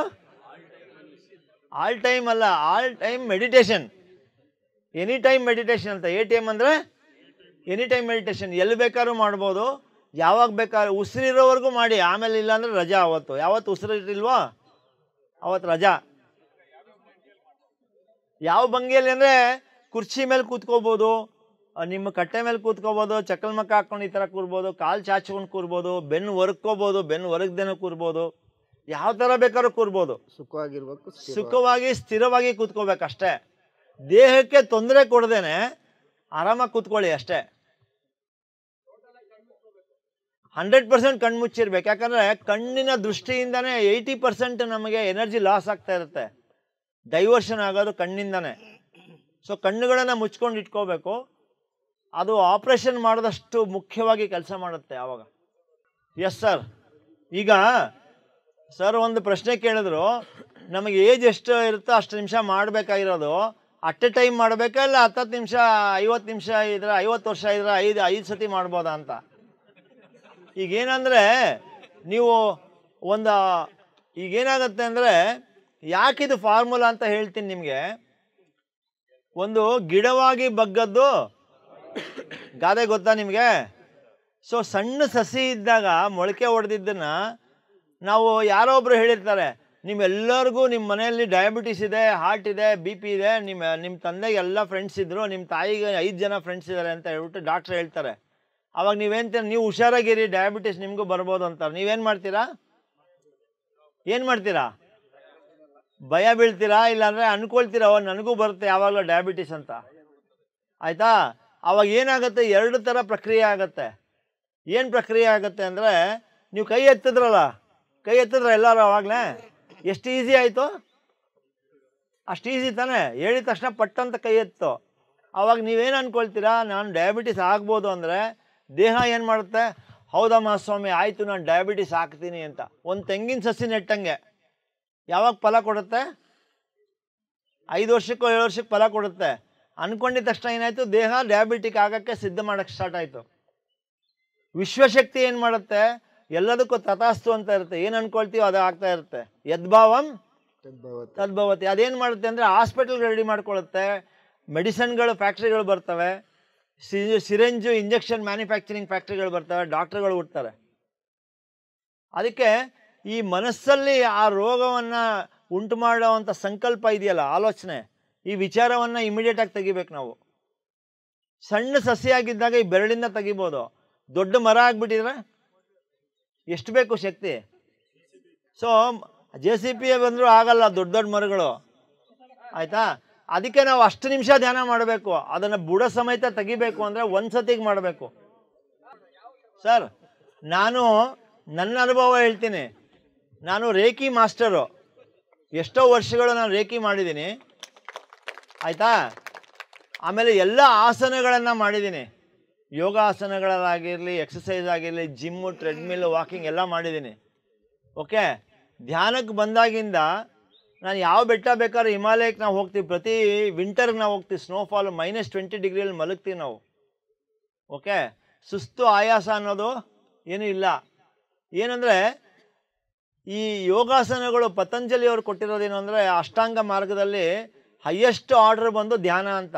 ಯಮ, ನಿಯಮ, ಆಸನ, ಪ್ರಾಣಾಯಾಮ, ಪ್ರತ್ಯಾಹಾರ ಮತ್ತು ಧಾರಣ, ಸಮಾಧಿ ಅಂತ, ಧ್ಯಾನ ಮತ್ತು ಸಮಾಧಿ ಅಂತ ಹೇಳ್ತೀವಿ. ಯಮ, ನಿಯಮ, ಆಸನ ಅನ್ನೋದು ಬೇಸಿಕ್ಸು. ನೀವು ಮಾಡೋಂಥ ಇಡೀ ದಿನ ಓಡಾಡ್ತೀರಾ, ಎಕ್ಸಸೈಸ್ ಸಾಕು, ಮನೆಯಲ್ಲಿ ಕೆಲಸ ಮಾಡಿ. ಯಾವುದಾದ್ರು ಆಟ ಆಡಿ ಸಾಕು ಎಕ್ಸಸೈಸ್ ಬಾಡಿಗೆ. ಬಟ್ ಆ ದೇಹವನ್ನು ಕುಂದು ಮಾಡೋದು ಏನಪ್ಪ ಅಂದರೆ ಮನಸ್ಸು. ಯಾವುದೋ ಒಂದು ಆತಂಕ ನಿಮಗೆ ಬಂದಿದ ತಕ್ಷಣ ಹೈಪರ್ ಅಸಿಡಿಟಿ ಆಗುತ್ತೆ. ಟೆನ್ಷನ್ ಆದರೆ ಏನಾಗುತ್ತೆ, ಮೊದಲು ಅಸಿಡಿಟಿ ಜಾಸ್ತಿ ಆಗುತ್ತೆ. ಬರೀ ಊಟ ಮಾಡದೇ ಇದ್ದರೆ ಅಲ್ಲ, ಆಂಗ್ಸೈಟಿ ಅನ್ನೋದು ಜಾಸ್ತಿ ಆದಾಗ ಹೈಪರ್ ಅಸಿಡಿಟಿ ಆಗಿ ಗ್ಯಾಸ್ಟ್ರಿಕ್ ಆಗಿ ಉಲ್ಟಾ ಬರುತ್ತೆ, ಬಿ ಪಿನೂ ಆಗುತ್ತೆ, ಶುಗರು ಆಗುತ್ತೆ ಆಂಗ್ಸೈಟಿಯಿಂದ. ಸೊ ಮನಸ್ಸನ್ನು ಹತೋಟಿಗೆ ಇಟ್ಕೊಳ್ಳೋಂಥ ಏಕೈಕ ಇದು ಒಂದೇ ಮಾಡೋದು, ಧ್ಯಾನ ಒಂದೇ. ಈ ಆಸನಗಳು ಮಾಡೋದೇನೆಂದರೆ ಇಂಜಿನ್ಗೆ ಒಂದು ರೇಡಿಯೇಟ್ರ್ ಫಿಟ್ ಮಾಡ್ದಂಗೆ, ಧ್ಯಾನ ಮಾಡೋದೇನೆಂದರೆ ಇಂಜಿನ್ನೇ ಆಫ್ ಮಾಡ್ದಂಗೆ. ರೇಡಿಯೇಟ್ರ್ ಬೇಕಾ ಅವಾಗ? ರೇಡಿಯೇಟ್ರ್ ಇದ್ದರೆ ಇಂಜಿನ್ ಆನ್ ಆಗಿದ್ದರೆ ಹೀಟ್ ಆಗ್ತಾನೆ ಇರುತ್ತೆ ರೇಡಿಯೇಟ್ರು. ಸ್ವಲ್ಪ ಹಿಂಗೆ ಮಾಡಿಬಿಟ್ಟು ಜಾಗ್ ಮಾಡಿಬಿಟ್ಟು ಹಿಂಗೆ ಆಡಿಸ್ಬಿಟ್ರೆ ಸ್ವಲ್ಪ ರಿಲ್ಯಾಕ್ಸ್ ಆಯಿತು, ಓಕೆ. ಬಟ್ ಇಂಜಿನ್ ಎಲ್ಲ ಆಫ್ ಆಯಿತು. ಇದು ಮನಸ್ಸನ್ನೋ ಇಂಜಿನ್ ಹುಳುಗಳು ಬರ್ತಾನೆ ಇರ್ತವೆ ಪ್ರತಿ ಕ್ಷಣ. ಒಬ್ಬ ಮನುಷ್ಯನಿಗೆ 50,000 to 70,000 ಆಲೋಚನೆಗಳು ಬರುತ್ತೆ ಒಂದು ದಿನಕ್ಕೆ. ಸೈಂಟಿಫಿಕ್ ಆಗಿ ಸ್ಟಡಿ ಆಗಿರೋದು ಇದು. ಏನು ಆಲೋಚನೆಗಳು ಅಂದರೆ ಎಲ್ಲ ಹುಳುಗಳೇ, ನಕಾರಾತ್ಮಕ. ಅವನೇನೋ ಮಾಡಿಬಿಟ್ಟ, ಇವನೇನೋ ಆಯಿತು, ನಾಳೆ ಏನಾಗ್ಬಿಡುತ್ತೋ, ಹಿಂದೆ ಆಗಿದ್ದು ಸರಿಯಾಗಿಲ್ಲ, ಇವನು ಸರಿಗೆ ಮಾತಾಡಲಿಲ್ಲ, ಅವರೇನೋ ಸರಿಗೆ ನೋಡಲಿಲ್ಲ, ಎಲ್ಲ ಬರೀ ಇದೇ ಬರೋದು. ಈ ಮನಸ್ಸನ್ನು ಶುದ್ಧಿ ಮಾಡಿಕೊಂಡಾಗ ದೇಹ ಆಟೋಮೆಟಿಕ್ಕಾಗಿ ಸರಿ ಹೋಗುತ್ತೆ, ಸಂಬಂಧಗಳು ಸರಿ ಹೋಗುತ್ತೆ. ಯಾಕಂದ್ರೆ ನಾನು ಎಲ್ಲ ಎಕ್ಸ್ಪೆರಿಮೆಂಟ್ ಮಾಡಿ ಹೇಳ್ತಾ ಇದ್ದೀನಿ ನಿಮಗೆ. ನಾನು ಕಾಸ್ಮಿಕ್ ಹೀಲರು, ಪ್ರಾಣಿಕ್ ಹೀಲರು, ರೇಖಿ ಹೀಲರು, ಆಸನಗಳನ್ನು ಮಾಡಿದ್ದೀನಿ, ಎಲ್ಲ ಥರ ಪ್ರಯೋಗಗಳನ್ನು ಮಾಡಿ. ಯಾಕಂದ್ರೆ ನಾನು ಇಂಜಿನಿಯರ್ ಮೂಲತಃ, ಎಲ್ಲ ನಾನು ಪ್ರಾಯೋಗಿಕವಾಗಿ ನೋಡೇ ನಾನು ಎಲ್ಲ ಹೇಳೋದು. ಊಟ ಮಾಡಿದೆ ನಾನು 1 ವರ್ಷದಲ್ಲಿ ನಾನು 85-90 kg ಇದ್ದೆ ನಾನು. ನನ್ನ ಮುಂಚೆ ಇರೋ ಅಂಥ ನಿಮ್ಮ ಫೋಟೋ ತೋರಿಸಿ ನೀವು ಹೇಳ್ತೀರಿ ನೀವೇನೋ ಇದು ಅಂತ. 90 kilos ಟಚ್ ಆಗಿದ್ದವನು, ವಾರಕ್ಕೆ 2 ಸತಿ ಊಟ ಮಾಡ್ಕೊಂಡು 1 ವರ್ಷ ಧ್ಯಾನ ಮಾಡಿದ್ದೀನಿ. 62 kilos ಬಂದೆ ನಾನು. ಇಡೀ ದಿನ ಕೆಲಸ ಮಾಡ್ತಿದ್ದೆ, ರಾತ್ರಿ ನಿದ್ದೆ ಮಾಡ್ತಾ ಇರಲಿಲ್ಲ. ಎಲ್ಲಿಂದ ಬಂತು? ನನ್ನ ಏಜ್ ಈಗ 51. 25 ನಾವು ಏನು ಅಂದ್ಕೊಳ್ತೀವೋ ಅದು ಆಗ್ತೀವಿ ಸರ್, 100%. ಸೊ ಸ್ನೇಹಿತರೆ, ನಾನು ಯಾಕೆ ಇಲ್ಲಿ ಬಂದು ನಿಮಗೆ ಇದೆಲ್ಲ ನಾನೇನು ಮಾರ್ಕೆಟಿಂಗ್ ಮಾಡ್ತಾ ಇಲ್ಲ. ಯಾಕಂದ್ರೆ ನಾವು 1 ಪೈಸಾ ಯಾರ ಹತ್ರನೂ ತಗೊಳ್ಳೋದಿಲ್ಲ. ನೀವು ಧ್ಯಾನಿಗಳಾಗಿ ಬೇರೆಯವ್ರ ಧ್ಯಾನ ಹೇಳ್ಕೊಡಿ ಅನ್ನೋ ಒಂದು ಉದ್ದೇಶ ಅಷ್ಟೇ ಇದು. ನೀವು ಅದನ್ನು ಕಂಡುಕೊಳ್ಳಿ. 41 ದಿನ ನಿಮಗೆ ಅಂತ ಸಮಯ ಕೊಡಿ. ಒಂದು ಮನುಷ್ಯನ ಒಂದು ದೊಡ್ಡ ದುರ್ಘಟನೆ ಇಲ್ಲ ದುರಂತ ಏನಪ್ಪ ಅಂದರೆ ಎಲ್ಲದಕ್ಕೂ ಸಮಯ ಕೊಡ್ತೀವಿ, ನಮಗೆ ಅನ್ನೋದು ಸಮಯ ಕೊಡಲ್ಲ. ನಾನು ನನ್ನ ಜೀವನಕ್ಕೆ ತುಂಬ ಮುಖ್ಯ ಅನ್ನೋದು ತಿಳ್ಕೋಬೇಕು. ಮೊದಲು ಸ್ವಾರ್ಥಿಯಾಗಿ ಸಾಧನೆ ಮಾಡಿ ಧ್ಯಾನನ, ಆಮೇಲೆ ನಿಸ್ವಾರ್ಥವಾದ ಸೇವೆ ಮಾಡ್ಬೋದು ನೀವು. ಏನು ಹೇಳಿ, ಎಲ್ಲರ ಜೊತೆಗೆ ಹೇಳಿ, ಸ್ವಾರ್ಥಿಯಾಗಿ ಧ್ಯಾನ ಮಾಡಿದ್ರೆ ನಮ್ಮನ್ನು ನಾವು ಸುಧಾರಿಸ್ಕೊಂಡಾಗ ನಿಸ್ವಾರ್ಥ ಸೇವೆಯನ್ನು ನಾವು ಸಲ್ಲಿಸ್ಬೋದು. ಎಸ್ ಸರ್, ಮುದ್ರೆಗಳ ಬಗ್ಗೆ ಹೇಳ್ತೀನಿ. ಮುದ್ರೆಗಳು ಒಂದೊಂದು ಮುದ್ರೆಯಿಂದನೂ ಒಂದು ಸೈನ್ಸ್ ಅಂತ ಹೇಳ್ತೀವಿ, ಓಕೆ. ಈ ಮುದ್ರೆಯಿಂದ ಕಂಪನಗಳು ಬೇರೆ ಬೇರೆ ಬೇರೆ ಥರ ಆಗುತ್ತೆ. ಬಟ್ ಅದು ಬೇಡ. ಎಲ್ಲವೂ ಸುಮ್ಮನೆ ಹಿಡ್ಕೊಂಡು ನಾವು ಕೂತ್ಕೊಂಡಾಗ ಎಲ್ಲ ಏನಾಗಬೇಕೋ ಅದೇ ಆಗುತ್ತೆ. ಅರ್ಥ ಆಯ್ತಲ್ವಾ? ಒಂದು ಕೊಳೆ ಬಟ್ಟೆನ ನೀರಲ್ಲಿ ನೆನೆಸಿದ್ರೆ ಏನಾಗುತ್ತೆ, ಕೊಳೆ ಎಲ್ಲ ಬಿಟ್ಕೊಳ್ಳುತ್ತೆ. ಸೊ ಧ್ಯಾನ ಅನ್ನೋದು ಏನಪ್ಪ ಅಂದರೆ ಆ ವಿಶ್ವಶಕ್ತಿಯಲ್ಲಿ ಮುಳುಗಿಸ್ದಂಗೆ. ಒಂದು ಸತಿಗೆ ನಮ್ಮ ವಯಸ್ಸು ಎಷ್ಟು ಅಷ್ಟೊತ್ತು ಕೂತ್ಕೊಳ್ಳಿ, ಆರಾಮಾಗಿ ಕೂತ್ಕೊಳ್ಳಿ. ಮುದ್ರೆ ಬಗ್ಗೆ ಎಲ್ಲ ಯೋಚನೆ ಮಾಡಬೇಡಿ, ಮಂತ್ರಗಳ ಬಗ್ಗೆ ಯೋಚನೆ ಮಾಡಬೇಡಿ. ಭಗವದ್ಗೀತೆಯಲ್ಲಿ ಏನು ಹೇಳಿದ್ದಾರೆ ಅಂದರೆ, ಕೋಟಿ ಪೂಜಾ ಸಮಂ ಸ್ತೋತ್ರಂ, ಕೋಟಿ ಪೂಜಾ ಏನು ಹೇಳಿ, ಸಮಂ ಸ್ತೋತ್ರಂ, ಕೋಟಿ ಸ್ತೋತ್ರಂ ಸಮಂ ಜಪಂ, ಕೋಟಿ ಜಪಂ ಸಮಂ ಧ್ಯಾನಂ ಅಂತ ಹೇಳುತ್ತೆ. ಏನು ಹೇಳಿ, ಕೋಟಿ ಪೂಜಾ ಸಮಂ ಸ್ತೋತ್ರ, ಕೋಟಿ ಸ್ತೋತ್ರಗಳು ಒಂದು ಜಪಕ್ಕೆ ಸಮಾನ, ಕೋಟಿ ಜಪವು ಒಂದು ಧ್ಯಾನಕ್ಕೆ ಸಮಾನ ಅಂತ. ಸೊ ಭಗವದ್ಗೀತೆ ನೀವು ಓದಿದಾಗ ಹೈಯೆಸ್ಟ್ ಆರ್ಡರ್ ಕೃಷ್ಣ ಏನು ಹೇಳೋದು ಅಂದರೆ, ಧ್ಯಾನ ಮಾಡಿ ನೀನು ಏನು ಅಂತ ತಿಳ್ಕೊ ಅಂತ ಹೇಳುತ್ತೆ. ನಾವೆಲ್ಲರೂ ಆತ್ಮಸ್ವರೂಪರು ಅಂತ ಗೊತ್ತಾದಾಗ ಎಲ್ಲವೂ ಈಸಿ ಆಗ್ತಾ ಹೋಗುತ್ತೆ. Okay sir. ಸೊ ಏನಾದ್ರು ಪ್ರಶ್ನೆ ಇದೆಯಾ? ಇನ್ನೇನಾದ್ರು ಆರೋಗ್ಯದ ಬಗ್ಗೆ ಆಗಿರ್ಬೋದು, ದೇಹದ ಬಗ್ಗೆ. ಹಾಂ, ಫುಡ್ ಬಗ್ಗೆ ಯಾರಿಗಾದ್ರು ಬೇಕಾ ಟಿಪ್ಸು? ಓಕೆ, ಫುಡ್ ಬಗ್ಗೆ ಹೇಳಬೇಕು ಅಂದರೆ, ನಾನು ಈಗ 2010ನೇ ಇಸ್ವಿಯಿಂದ, ಓಕೆ, 2010ನೇ ಇಸ್ವಿಯಿಂದ 8 ವರ್ಷ ಒಂದೇ ಊಟದಲ್ಲಿದ್ದೆ. ಎಷ್ಟು ಊಟ? 9 ತಿಂದವನು ಯೋಗಿ, 2 ತಿಂದವನು, 3 ತಿಂದವನು. ಎಲ್ಲರಿಗೂ ಗೊತ್ತಾ? ಸೊ ನಾವೇನಂತೀವಿ, ಒತ್ಕೊಂಡು ಹೋಗಿ. ಸೊ ಸ್ನೇಹಿತರೆ, ಮುಖ್ಯವಾಗಿ ನಾವು ತಿಳ್ಕೊಬೇಕಾಗಿರೋದು ಅಂದರೆ ಈ ಮಾರ್ಕೆಟಿಂಗ್ ಕಂಪ್ನಿಗಳು ಈ ಆಧುನಿಕ ಯುಗದಲ್ಲಿ ನಡೆಯುವಂಥ ಎಲ್ಲ ಜಾಹೀರಾತಿಂದ ನಾವೇನಾಗ್ತಾ ಇದೆ, ದಿನನಿತ್ಯ ಒಂದು ಹುಳ ಬಿಟ್ಕೊಳ್ತಾ ಇದ್ದೀವಿ. ಓ, ನನಗೆ ಇದು ತಿಂದರೆ ಪ್ರೋಟೀನ್ ಕಡಿಮೆ, ಇದು ತಿಂದರೆ ಫೈಬರ್ ಇಲ್ಲ, ಅದು ತಿಂದರೆ salt, vitamin A, B, C, D, E, F, G, H, Z ಎಲ್ಲ ವಿಟಮಿನ್ಗಳು ನಮ್ಮಲ್ಲಿ ಇಲ್ಲ ಅಂತ ತೋರ್ಸಕ್ಕೆ ಇದು ಮಾಡುತ್ತೆ.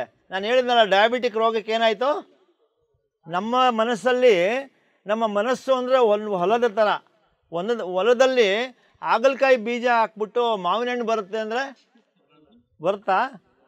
ಬರಲ್ಲ.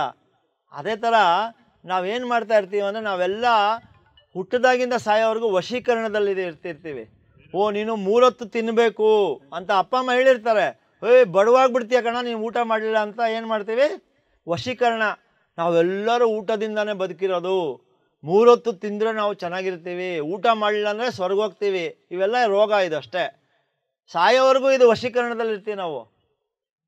ನಾವೇನು ತಿಳ್ಕೊಬೇಕು ಅಂದರೆ, 1 ಹೊತ್ತು ತಿಂದವನು ಯೋಗಿ, 2 ಹೊತ್ತು ತಿಂದವನು ನಾವು ಭೋಗಿಯಾಗಿರ್ಬೋದು ತಾನೆ, ರೋಗಿ ಆಗಬೇಕಾ? ಸೊ ನಾನು 8 ವರ್ಷ ಒಪ್ಪತ್ತು ತಿಂತಾಯಿದ್ದೆ, 1 ವರ್ಷ ಬರೀ ವಾರಕ್ಕೆ 2 ಸತಿ ತಿಂತಿದ್ದೆ. ಈಗ ನಾನು ಅದಾದ ಮೇಲಿಂದ 2 ಹೊತ್ತು ತಿಂತಾಯಿದ್ದೀನಿ, ಭೋಗಿಯಾಗಿದ್ದೀನಿ, ಸಂಸಾರದಲ್ಲಿದ್ದೀನಿ. ಯಾಕಂದರೆ ಮಧ್ಯಮ ಮಾರ್ಗ. ಓಕೆ ಸರ್, 100% ಆಗುತ್ತೆ. ನಾನು ಎಷ್ಟೋ, ನೀವು ಗೂಗಲಲ್ಲಿ ಹೋಗಿ ಬ್ರಿಟೇರಿಯನ್ಸ್ ಅಂತ ನೋಡಿ, ಬ್ರಿಟೇರಿಯನ್ಸ್ ಅಂತ ಸರ್ಚ್ ಮಾಡಿ. ಒಬ್ಬರು ಯೋಗಿ ಇಂಡಿಯಲ್ಲೇ ಹುಟ್ಟಿದವರು, ಸೂರ್ಯನ ನೋಡಿಕೊಂಡು ಊಟವನ್ನೇ ಬಿಟ್ಟು 1 ವರ್ಷ ಉಪವಾಸ ಮಾಡಿದ್ದಾರೆ. ಎಲ್ಲ ಕೆಲಸ ಮಾಡ್ತಾರೆ ಅವರು. ಒಬ್ಬ ಗರ್ಭಿಣಿ ಮಹಿಳೆ ಇಡೀ ಗರ್ಭಾವಸ್ಥೆಯಲ್ಲಿ 3 ಸತಿ ಊಟ ಮಾಡಿದ್ದಾರೆ 9 ತಿಂಗಳಲ್ಲಿ. ಎಷ್ಟು ಸತಿ ಊಟ ಮಾಡಿದ್ದಾರೆ? 3 ಹೊತ್ತು ಅಷ್ಟೇ. ಸೊ ನಮಗೆ ನಾವು ಧ್ಯಾನ ಡೈಲಿ ಮಾಡಿ, ನಿಮಗೆ ಗೊತ್ತಾಗುತ್ತೆ ಊಟ ಬಿಡೋಕ್ಕೂ ಎಷ್ಟು ಈಸಿ ಅಂತ. ರಾತ್ರಿ ಆಹಾರ ಬಿಟ್ಬಿಡಿ, 2 ಹೊತ್ತು ಊಟ ಸಾಕು, ರಾತ್ರಿ ಊಟ ಬಿಡಿ ಸಾಕು. ನಿಮ್ಮ ದೇಹ ಆರೋಗ್ಯ ಹಿಂಗೆ ಇಂಪ್ರೂವ್ ಆಗುತ್ತೆ. ಒಳ್ಳೆ ಚಿಟ್ಟೆ ಥರ ನೀವು ಪುಟಿಬೋದು, ಜಿಂಕೆ ಥರ ನೀವು ರಾತ್ರಿ ಊಟ ಬಿಡಿ. ರಾತ್ರಿಯ ಊಟ ವಿಷ. ಏನು ಹೇಳಿ? ರಾತ್ರಿ ಊಟ ವಿಷ. ರಾತ್ರಿ ಊಟ ನೀವು ಬಿಟ್ಬಿಟ್ರೆ ನಿಮ್ಮ ದೇಹಕ್ಕೆ ಒಂದು ದೊಡ್ಡ ಗಿಫ್ಟ್ ಕೊಟ್ಟಂಗೆ. ಅಯ್ಯೋ ಸ್ವಾಮಿ, ನನಗೆ ಸ್ವಲ್ಪ ಆದರೂ ಬಿಟ್ಟಿಯಲ್ಲಪ್ಪ ರೆಸ್ಟ್ ಮಾಡೋಕ್ಕೆ ಅಂತ. ಯಾಕಂದರೆ ಎಲ್ಲರೂ ರೆಜಿನಿವೇಟ್ ಮಾಡ್ಕೊಳ್ಬೇಕು. ಸೆಲ್ಲು ರೀಜನ್ರೇಟ್ ಮಾಡುತ್ತೆ, ಬ್ಲಡ್ಡನ್ನು ಪ್ಯೂರಿಫೈ ಮಾಡುತ್ತೆ. ನಾವು ಊಟ ಮಾಡಿಬಿಟ್ಟು ರೆಸ್ಟ್ ತೊಗೋಬೇಕಂತ ಮಲಗ್ತೀವಿ. ರಾತ್ರಿ ಎಲ್ಲ ಮಾಡಿ ಅದು ಬೆಳಿಗ್ಗೆ ಇದು ಕೊಡಬೇಕಲ್ಲ ಸರ್ ಆಚೆ. ಸೊ 3 ಹೊತ್ತು ಊಟ ಬಿಟ್ಬಿಟ್ಟು 2 ಹೊತ್ತು ಊಟಕ್ಕೆ ಬನ್ನಿ ಸಾಕು, ಬೇಕಾದಷ್ಟಾಯಿತು. ಮಾಡಿ, ಆರಾಮಾಗಿ ಮಾಡಿ ಸುರೇಶ್ ಸರ್. ಆಮೇಲೆ ಊಟ ಮಾಡಬೇಕಾದ್ರೆ ಎರಡೇ ನಾನು ಈ ವಿಷಯ ಹೇಳೋದು, 2 ಹೊತ್ತು ಊಟ ಮಾಡಿ. ಊಟ ಮಾಡೋವಾಗ ಒಂದೇ ಒಂದು ಮಂತ್ರ ಏನಪ್ಪ ಅಂದರೆ, ಚೆನ್ನಾಗಿ ಅಗದು ಜ್ಯೂಸ್ ಆಗೋವಷ್ಟು ಅಗಿಬೇಕಂತೆ. Okay, drink your food, chew your liquid ಅಂತ ಈ ಮಂತ್ರ. ಡ್ರಿಂಕ್ ಯುವರ್ ಫುಡ್ ಅಂದರೆ ಏನಂದರೆ, ನಿಮ್ಮ ಊಟವನ್ನು ನೀವು ಕುಡಿಬೇಕಂತೆ. ಕುಡಿಯೋದು ಅಂದರೆ ಏನು? ನಾವು ಒಂದು ತೊತ್ತು ಊಟವನ್ನು ಬಾಯಲ್ಲಿ ಹಾಕ್ಕೊಂಡು ಚೆನ್ನಾಗಿ ಅಗದಾಗ ಜ್ಯೂಸ್ ಆಗುತ್ತೆ. ಬಾಯಲ್ಲಿರೋ ಜೊಳ್ಳಿಂದ, ನಮ್ಮ ಇದರ ಲಾಲಾರಸದಿಂದ ಅದು ನೀರಾಗಿ ಅದನ್ನು ಕುಡಿಬೇಕು. ನಾವೇನು ಮಾಡ್ತೀವಿ? ಹಿಂಗೆ ಹಾಕ್ಕೊಳ್ತೀವಿ ಗುಳುಮ್, ಹಿಂಗೆ ಹಾಕ್ಕೊಳ್ತೀವಿ ಗುಳುಮ್. ಅದೇನಾಗುತ್ತೆ ಸರ್? ಮುದ್ದೆ ತಿನ್ನಿ ಸರ್. ಎಷ್ಟು ತಿಂತೀರಾ ನೀವು? ಎಷ್ಟು ತಿಂತೀರಾ? ಓಕೆ ಸಾಕು. ಆಮೇಲೆ ಏನು ಮತ್ತೆ ಅನ್ನನೂ ತಿಂತೀರಾ, ಮತ್ತೆ ರಾತ್ರಿನೂ ತಿಂತೀರಾ ಅಂದರೆ ಅದು ಹೆಚ್ಚಾಗಿ ಆಗುತ್ತೆ. ಓಕೆ ಸ್ನೇಹಿತರೆ, ನಿಮ್ಮ ಈ ತಾಳ್ಮೆಗೆ ಮತ್ತು ನಿಮ್ಮ ಸಮಯಕ್ಕೆ ತುಂಬ ತುಂಬ ಧನ್ಯವಾದಗಳು. ನಿಮ್ಮೆಲ್ಲರಿಗೂ ಜೋರಾಗಿ ಚಪ್ಪಾಳೆ. ಚುನಾವಣಾ ಕರ್ತವ್ಯಗಳ ಬಗ್ಗೆ ತಿಳ್ಕೊಳ್ಳೋದಕ್ಕೆ 3 ದಿನದ ವರ್ಕ್ಶಾಪ್ ಏನಿತ್ತು. ಸೊ ಇದು ನಿಮ್ಮ ಮೇನ್ ಫೋಕಸ್ ಬಂದು ಕ್ಲಾಸಸ್ಸೇ. ಇದನ್ನು ನಾವೇನಂತಂದರೆ, ಯಾವುದೇ ರೀತಿ ಮಾರ್ಕೆಟಿಂಗ್ ಮಾಡಬೇಕು ಅಂತ ಅಥವಾ ಇವ್ರದ್ದು TRP ಅಥವಾ ಇವ್ರದ್ದು ಚಾನಲ್ ಇಂಪ್ರೂವೈಸ್ ಮಾಡಲಿ, ಸಬ್ಸ್ಕ್ರೈಬರ್ ಜಾಸ್ತಿ ಆಗಲಿ, ಈ ಥರದ್ದು ಯಾವುದೂ ಉದ್ದೇಶ ಇಲ್ಲ. ಇದರಲ್ಲಿರೋವಂಥ ಮೂಲ ಉದ್ದೇಶ ಏನಂದರೆ, ಪೊಲೀಸಲ್ಲಿ ಒತ್ತಡದ ನಿರ್ವಹಣೆ, ಒತ್ತಡದ ಜೀವನದಲ್ಲಿ ಇರ್ತೀವಿ ಎಲ್ಲರೂ. ಒಂದಲ್ಲ ಒಂದು ಏನಾದರೂ ಒಂದು ಇರುತ್ತೆ. ಏನೂ ಇಲ್ಲ ಅಂತಂದ್ರೂ ಸುಮ್ಮನೆ ಕೂತಾದರೂ ಒತ್ತಡ ತಗೊಳ್ಳೋವಂಥ ಪರಿಸ್ಥಿತಿ ಪೊಲೀಸಲ್ಲಿ ಇದೆ ಇವತ್ತು. ಸೊ ಅದರಿಂದ ನಮ್ಮ ವೈಯಕ್ತಿಕ, ನಮ್ಮ ಫಿಸಿಕಲ್, ನಮ್ಮ ದೇಹ ಏನಿದೆ ಅದಕ್ಕೋಸ್ಕರ ನಾವು ಒಂದಷ್ಟು ಸಮಯನ ಕೊಡಬೇಕು ಅನ್ನೋದನ್ನು ಹೇಳೋದು ನಮ್ಮ ಇಂಟೆನ್ಷನ್ ಆಗಿತ್ತು. ಸೊ ಇದು ಮ್ಯಾಕ್ಸಿಮಮ್ ತುಂಬ ಜನ ಇದ್ದೀರಾ, ಈ 335 ಜನ ಇದ್ದೀರಿ. ಸೊ ತುಂಬ ಜನಕ್ಕೆ ಉಪಯೋಗ ಆಗುತ್ತೆ ಅಂತ ಅಂದ್ಬಿಟ್ಟು ನಮ್ಮ CDS ಸಾಹೇಬರು SP ಸಾಹೇಬ್ರ ಜೊತೆ ಮಾತಾಡಿ ಸೊ ಇದನ್ನು ಅರೇಂಜ್ ಮಾಡಿಸಿದ್ದಾರೆ. ಸೊ ಇದರಿಂದ ಎಲ್ಲರಿಗೂ ಉಪಯೋಗ ಆದರೆ ಅದು ನಮಗೆ ಭಾಳ ಖುಷಿ ಅನಿಸುತ್ತೆ. ಸೊ ಇದಕ್ಕೆ, ಈ ಕಾರ್ಯಕ್ರಮಕ್ಕೆ ಪಿರಮಿಡ್ ಧ್ಯಾನ ಕೇಂದ್ರದಿಂದ ಬಂದು ಸುರೇಶ್ ಕಲಬುರ್ಗಿ ಅವರು ಬಂದು ತಮ್ಮ ಅನುಭವಗಳನ್ನ ಮತ್ತೆ ಧ್ಯಾನದ ಬಗ್ಗೆ ತಿಳಿಸ್ಕೊಟ್ಟಿದ್ದಾರೆ. ಅವರಿಗೆ ನಿಮ್ಮೆಲ್ಲರ ಪರವಾಗಿ, ತರಬೇತಿ ಶಾಲೆಯ ಪರವಾಗಿ ವಂದನೆಗಳನ್ನು ಅರ್ಪಿಸ್ತಾರೆ. ಹಾಗೂ ಈ ಕಾರ್ಯಕ್ರಮದ 2 ದಿನಗಳ ಮುಂಚೆಯಿಂದ ನೋಡಿರ್ತೀರಿ, ಪುಟ್ಟಣ್ಣ ಅವರು ಭಾಳ ನಿಮಗೆ ಕನ್ವೆ ಮಾಡೋದಕ್ಕೆ ಭಾಳಷ್ಟು ಶ್ರಮಪಟ್ಟು ಬೆಳಗ್ಗೆನೆ ನಮಗೆ ಫೋನ್ ಮಾಡಿ ಅರೇಂಜ್ ಮಾಡಿಸಿ, ಸೊ ಎಲ್ಲ ಪ್ರತಿಯೊಂದು ಅವರು ಭಾಳ ಎಫರ್ಟ್ ಹಾಕಿ ಇದನ್ನು ತುಂಬ ದಿವಸಗಳಿಂದ ನಮ್ಮ ಜೊತೆ ಒಡನಾಟ ಇಟ್ಕೊಂಡು ಸಹಕರಿಸ್ತಾ ಇದ್ದಾರೆ. ಯಾವುದೇ ರೀತಿ ವಿತೌಟ್ ಸಿಂಗಲ್ ಪೇಮೆಂಟ್, ಇವ್ರಿಗೆ ಯಾವುದೇ ರೀತಿ ನಾವು ಸ್ಟೈಫಂಡ್ ಆಗಲಿ ಯಾವುದೇ ಸರ್ಕಾರದಿಂದ ಏನೂ ಕೊಡಲ್ಲ. ಸೊ ಅವರು ಓನ್ ಇಂಟ್ರೆಸ್ಟಿಂದ ಮಾಡ್ತಾ ಇದ್ದಾರೆ. ಅದರಿಂದ ಅವ್ರಿಗೂ ಕೂಡ ಆಭಾರಿಯಾಗಿದ್ದೀವಿ. ಕರ್ನಾಟಕ ರಾಜ್ಯ ತರಬೇತಿ ಶಾಲೆ ವತಿಯಿಂದ ಅವ್ರಿಗೂ ವಂದನೆಗಳನ್ನು ತಿಳಿಸ್ತೇವೆ. ಹಾಗೂ ಈ ಕಾರ್ಯಕ್ರಮಕ್ಕೆ ಮುಖ್ಯ ಕೇಂದ್ರ ಬಿಂದು ತಾವುಗಳು ಎಲ್ಲರೂ ಇವತ್ತು ತಾಳ್ಮೆಯಿಂದ ಕೂತು ಎಲ್ಲವನ್ನು ಆಲಿಸಿದಿರಿ. ತಮಗೂ ಕೂಡ ನಮ್ಮೆಲ್ಲರ ಪರವಾಗಿ ವಂದನೆಗಳನ್ನು ತಿಳಿಸ್ತೀವಿ.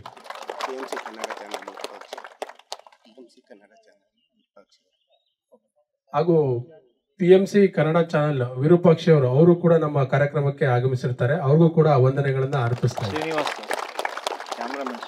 ಹಾಗೆ ನಮ್ಮ ಕ್ಯಾಮ್ರಾಮ್ಯಾನ್ ಅವರು ಶ್ರೀನಿವಾಸ್ ಅಂತ, ಅವ್ರಿಗೂ ಕೂಡ ವಂದನೆಗಳನ್ನು ಅರ್ಪಿಸ್ತಾರೆ. ಓಕೆ, ಎಲ್ಲರಿಗೂ ಥ್ಯಾಂಕ್ ಯು ವೆರಿ ಮಚ್. ನಿಮ್ಗೆ ಏನಾದರೂ ಡೌಟ್ಸ್ ಇದ್ರೆ ಸುರೇಶ್ ಕಲಬುರ್ಗಿ ಅವ್ರ ನಂಬರ್ ತಗೊಳ್ಳಿ, ಪುಟ್ಟಣ್ಣ ಅವ್ರದ್ದು ನಂಬರ್ ತಗೊಳ್ಳಿ. ಅವ್ರದ್ದು PMC ಚಾನಲ್ ಇರ್ತದೆ, ಅದರಲ್ಲಿ ನೀವು ನೋಡಿದ್ರೆ ನಿಮಗೆ ಪ್ರತಿಯೊಂದಿಗೆ ಏನು ಕೇಳಿದ್ರಲ್ಲ ಕ್ವಶನ್ಸು ಅದನ್ನು ನೀವು ಎಲ್ಲ ಸಾರ್ಟ್ ಔಟ್ ಮಾಡ್ಕೋಬೋದು.